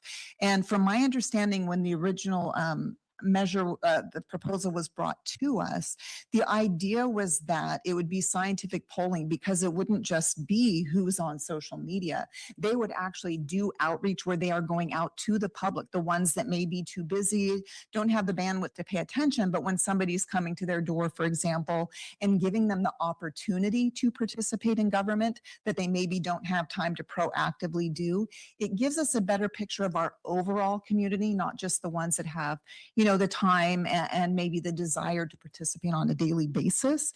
So I come from a world where before you do anything, you want to do a needs assessment. And that gets back to the whole idea of the ROI. Until you know exactly what your needs are, and in our case, the city council member, our needs are the needs of our public in many ways. And so the best way to make sure that we are spending the money and directing policy on spending that money in the right direction is to do the needs assessment. So we would normally look at, you spend a small upfront cost. So it's a one-time cost to make sure you're going in the right direction and spending your limited resources in an intelligent way. And we've already expressed in council how we very much are all interested in this fiscal sustainability. We've made that one of our top priorities. We're looking at what can we invest in now so things cost less down the road? How can we have stop having deferred maintenance where it gets so much more expensive if you wait than if you plan ahead. And so staff has already brought us some great information on the infrastructure and the roads. There's a bit more work that needs to be done in that overall part, but I think it really helps the community and helps us serve the community by having that information. So while I understand that there are issues with spending, it's a small amount for making sure that we can get the best utilization. And if the public supports a tax, that brings us the revenue to do more of the things once we know what's most important. Is that roads? Are they okay waiting and having, roads aren't in the best position, but it may be they think infrastructure, maybe roads, it may be something we don't anticipate yet. So I feel like getting that information from the community is the best way to do that. It was never about council raises or anything like that. It really was about how do we find out what the public values so we can best meet those needs. And I feel like we've been put in an awkward position because the idea here was to be transparent, to give the opportunity for public input so we can best serve the public. So to me, this seems like a small cost up front to make sure we're doing that well. So I like the way it was structured where we just do the survey first. If we think that that leads in a direction of needing more education, more putting a measure together, that will inform us whether we would even want to proceed with future steps. And it was very clear also in the initial thing that there would be no advocacy whatsoever. I actually really appreciated that in that initial statement, it made that really clear. And then again tonight. So I really applaud staff for being proactive, going out there and giving, so we know what we're looking at. So it puts us in a position to say, knowing what we know now, what's most important for you as the public represent, so that we can best serve you and get the needs that are most important to you met. Thank you. I'm gonna go ahead and make a motion. Motion to approve option 1 as laid out in the staff report. Do I have a second? Second. That was a tie. Who would? Who gives it to? Give it to Councilmember Garfield. Garfield. Any further discussion? All right, let's take a, yes? Quick comment, quick little discussion. I want to just emphasize Councilmember McDonald's point about the importance of this 5-year plan that's been laid out. It tells us what's coming in a way that we've not had before. And that is crucial. And I totally appreciate your conversation today about how to interpret this and what still is going to be needed beyond this. So to that point, let's not forget that the community deserves education about that, information about that. And we need to find the best way to fully inform folks about the needs upcoming, not just, do you like recreation or streets? We need an informed electorate. So where that comes into play later, we need to pay attention to that too. Anyway, thank you. Okay. All right. Hearing no further discussion, we'll take a voice vote on this one. All in favor, say aye. Aye. Any opposed? Hearing none, passes unanimously. All right, excellent. Okay. So we will get that back, take that up at a later time. Now we're on to item 13A, new business. Chautauqua Hall, and we'll have our Public Works Director, Mr. Go. Thank you, Your Honor, members of the City Council. I do not have a presentation for this, but I will be very brief and a verbal. Sounds good. We have 2 recommendations tonight. The first recommendation is to enter into an agreement with Hunter Porter Eldridge Architectural, who's a local architect, for Chautauqua Hall architectural services in an amount of $176,000 and some change, plus a 10% contingency. And then the second portion of the project is to enter into a funding agreement with the Heritage Society of Pacific Grove for reimbursement of those architectural services. I want to commend the Heritage Society for really kicking off this project and say thank you to them, because they spearheaded the donations and those efforts towards this and have been able to generate over $700,000 towards the project. So when you see your Heritage Society members out there, thank them for that. Otherwise, we wouldn't be here tonight, and I wouldn't be here recommending Hunter for the architectural services and then ultimately moving forward for construction.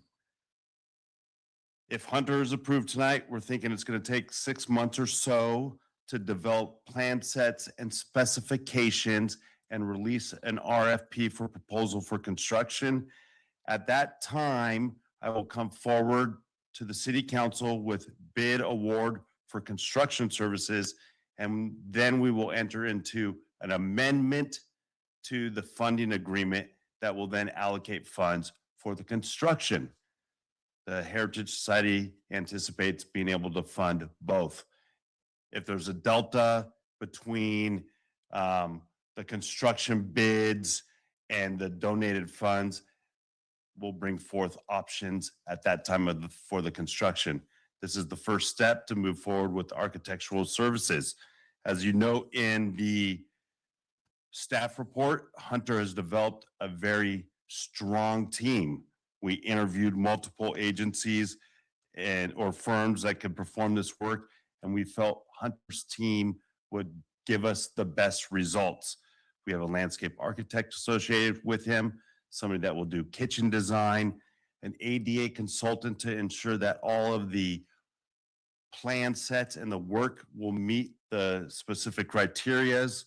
Mechanical and plumbing will be part of the design. That includes all of your electrical components. We're going to have a structural engineer evaluate the building and make sure that all of the structural needs are put into this architectural plan and the plan set. And then we're also going to be doing audio visual enhancements to the Chautauqua Hall facility. That concludes my report. I'm super excited to be here today with this. I mean, this is a long time coming. And like I say, they've generated over 700,000.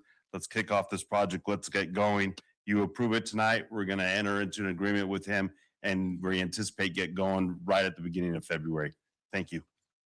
That's very, very good news. Excellent news. Thank you so much. We're excited. Let's go to public comment. Anyone in chambers? Chambers first. Outside of chambers, we'll go online. Thank you, Mayor. Looks like we have Inga Lawrenson Dimer.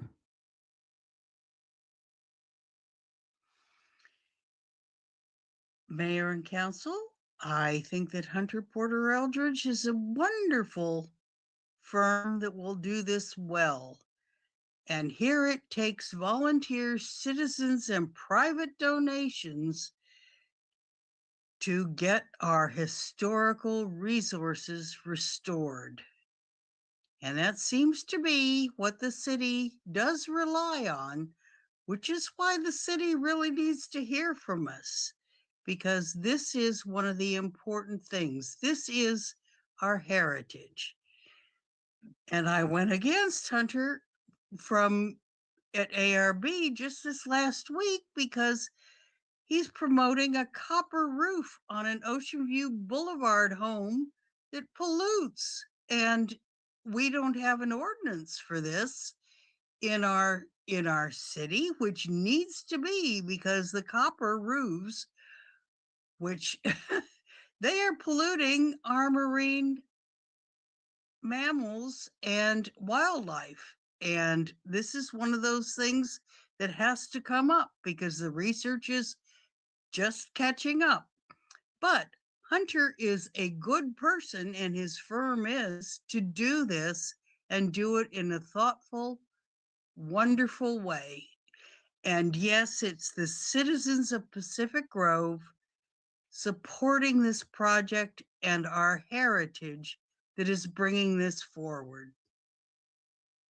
Of course, partnering with the city. Thank you very much.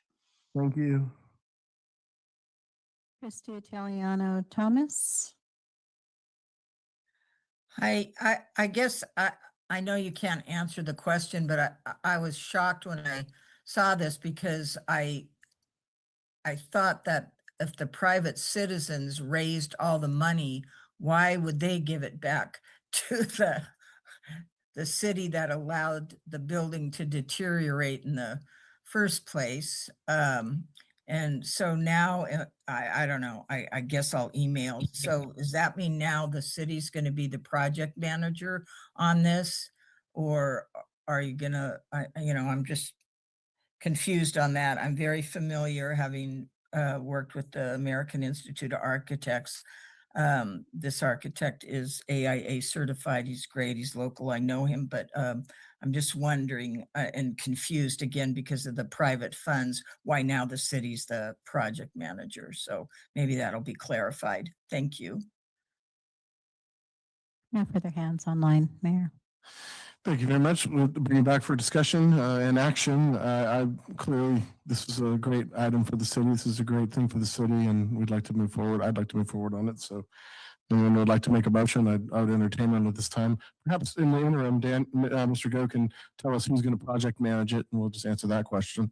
The project management would be conducted through the Public Works Department, as we did with the Pacific Grove Library. We anticipate giving periodic updates to the construction and all aspects that are occurring throughout the duration. Thank you. And just to clarify, Mr. Go, the reason that we are the project manager and we are overseeing this is that it is a city-owned facility. And That's correct. it's, okay. All right. Want to make a motion? I just had a question. So noting previous experiences here, anything related to noise and disturbance, or do we need to specify that, or is that like handled through project management? You're regarding construction noise yeah. and disturbances? Yes. Entering into the agreement tonight with Hunter will not have any of that. I would say let's address those aspects of concern when we award bid for the actual construction. But we will have building permits that we will be pulling when we actually do the construction that would have all of those parameters specified on the permits. We won't deviate from anything that's not already specified in the city codes. Okay, thank you for that explanation. So I'm good with the item too. Thanks. Anyone like to make a motion? Can we get a motion first? Sure. Okay, I will. All right. I move that we authorize we enter into an agreement with Hunter Porter Eldridge and his team for Chautauqua Hall for the amount not to exceed $176,608 plus a 10% contingency, and move on to authorize the execution of a funding agreement between the Heritage Society and the city for reimbursement for architectural services for Chautauqua Hall. Second, do I have a second? Second. All right, we have a motion by Garfield, second by Rao. Would you like to make any further comment? I really like the landscaping at the lighthouse. I'm the liaison to Chautauqua Hall, and I've looked at pictures of Chautauqua Hall to find out what kind of plants were there. There was nothing. It was dirt. But it's an opportunity to say that the lighthouse did a fabulous job with their landscaping, and it would tie those in nicely together, our sites. And anyway, Okay, that was, fair. I would love that. Thank you. All right, Councilmember Rao. Yeah, and I think this ties up to the last agenda item. You know, the consultant told us that we're a little city doing big city things. And it is true. And not many cities have the same amount of infrastructure that we have, our own, water recycling plant, and we own our own, the golf course and all of those things. So I think that unfortunately, or whichever way you're going to look at it, this is probably going to be not the last one of these that we're going to have to do. And I would also say that I commend the board of the Heritage Society for raising the money, and anybody listening, $700,000 is a fair bit of money by anybody's estimation, but I think it's going to take more. So I look forward to having that plan set when people can get an eye on it. Maybe we can increase those donations as well. So I'm in favor of this, and let's do it. All right. I'll echo all of that. All right. So unless there's further discussion, I'm going to go ahead and take a voice vote on this. All right. Hearing none, we'll take a voice vote. All in favor, say aye. Aye. Any opposed? Hearing none, passes unanimously. Thank you very much, Mr. Go. And we look forward to this project moving forward. And now for our final item of the night, we have the annual financial report and audit. Mr. Marsh. Yeah, thank you, Mayor and council members. So tonight I'm introducing Jessica. She's our Assistant Finance Director, and she's actually going to give the presentation. So I'm going to turn it over to Jessica. Jessica. Fred, can you hear me? Okay. Okay. Oh, yeah. Good evening, council members, Mayor Smith, and community members. I'm Jessica with the Admin Services Finance Department, and I will be reporting on the annual financial reports and audit for the fiscal year 24-25.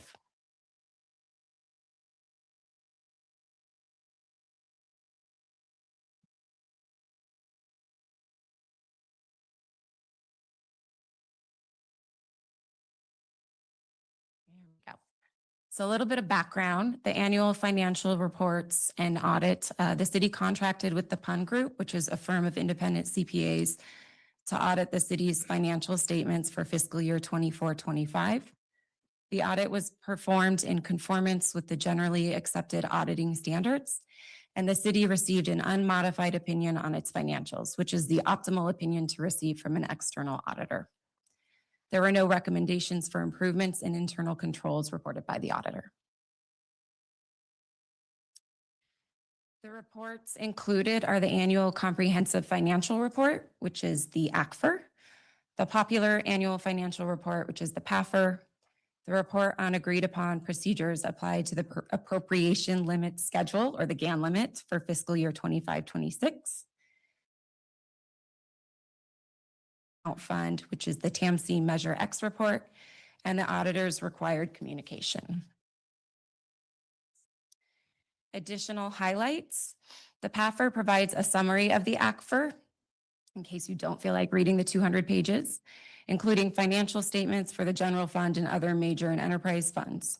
The city's general fund met the board adopted policy for reserves for fiscal year 24-25 of 25% of its annual expenditures. And the single audit report will be completed at a later date prior to the submission deadline of March 31st, 2026. And single audit reporting will be for fiscal year 24-25, as the city expended over $750,000 in federal grants for fiscal year 24-25. Both the ACFR and the PAFR have been submitted to the Government Finance Officers Association for consideration as part of their awards programs. And our recommendation is to receive the reports noted in this report. And I just want to add one final comment. We got notice that we actually got the noted Triple Crown actually from GFOA, from our budget, from our ACFR, and for our PAFR as well too. So really thanks to really all the great work that admin services does in kind of putting that together. So I just wanted to note that as a final item. That's great. Appreciate it. I appreciate good. that. No, it's excellent work. We're going to go to public comment on this, receive the report item. Would anyone, Sally, would you like to, anyone online? No hands raised online, Mayor. Right. Well, it's because it's so well done. There's not a lot of opposition. Okay, I don't have any comments. I appreciate the work. Anyone up here like to make a comment additional? Okay, awesome. All right. Well, thank you so much for the excellent work. Congratulations to the department. Keep it going. Thanks everyone for tuning in this evening and coming in person. We appreciate you. Take care and have a good night. Meeting adjourned.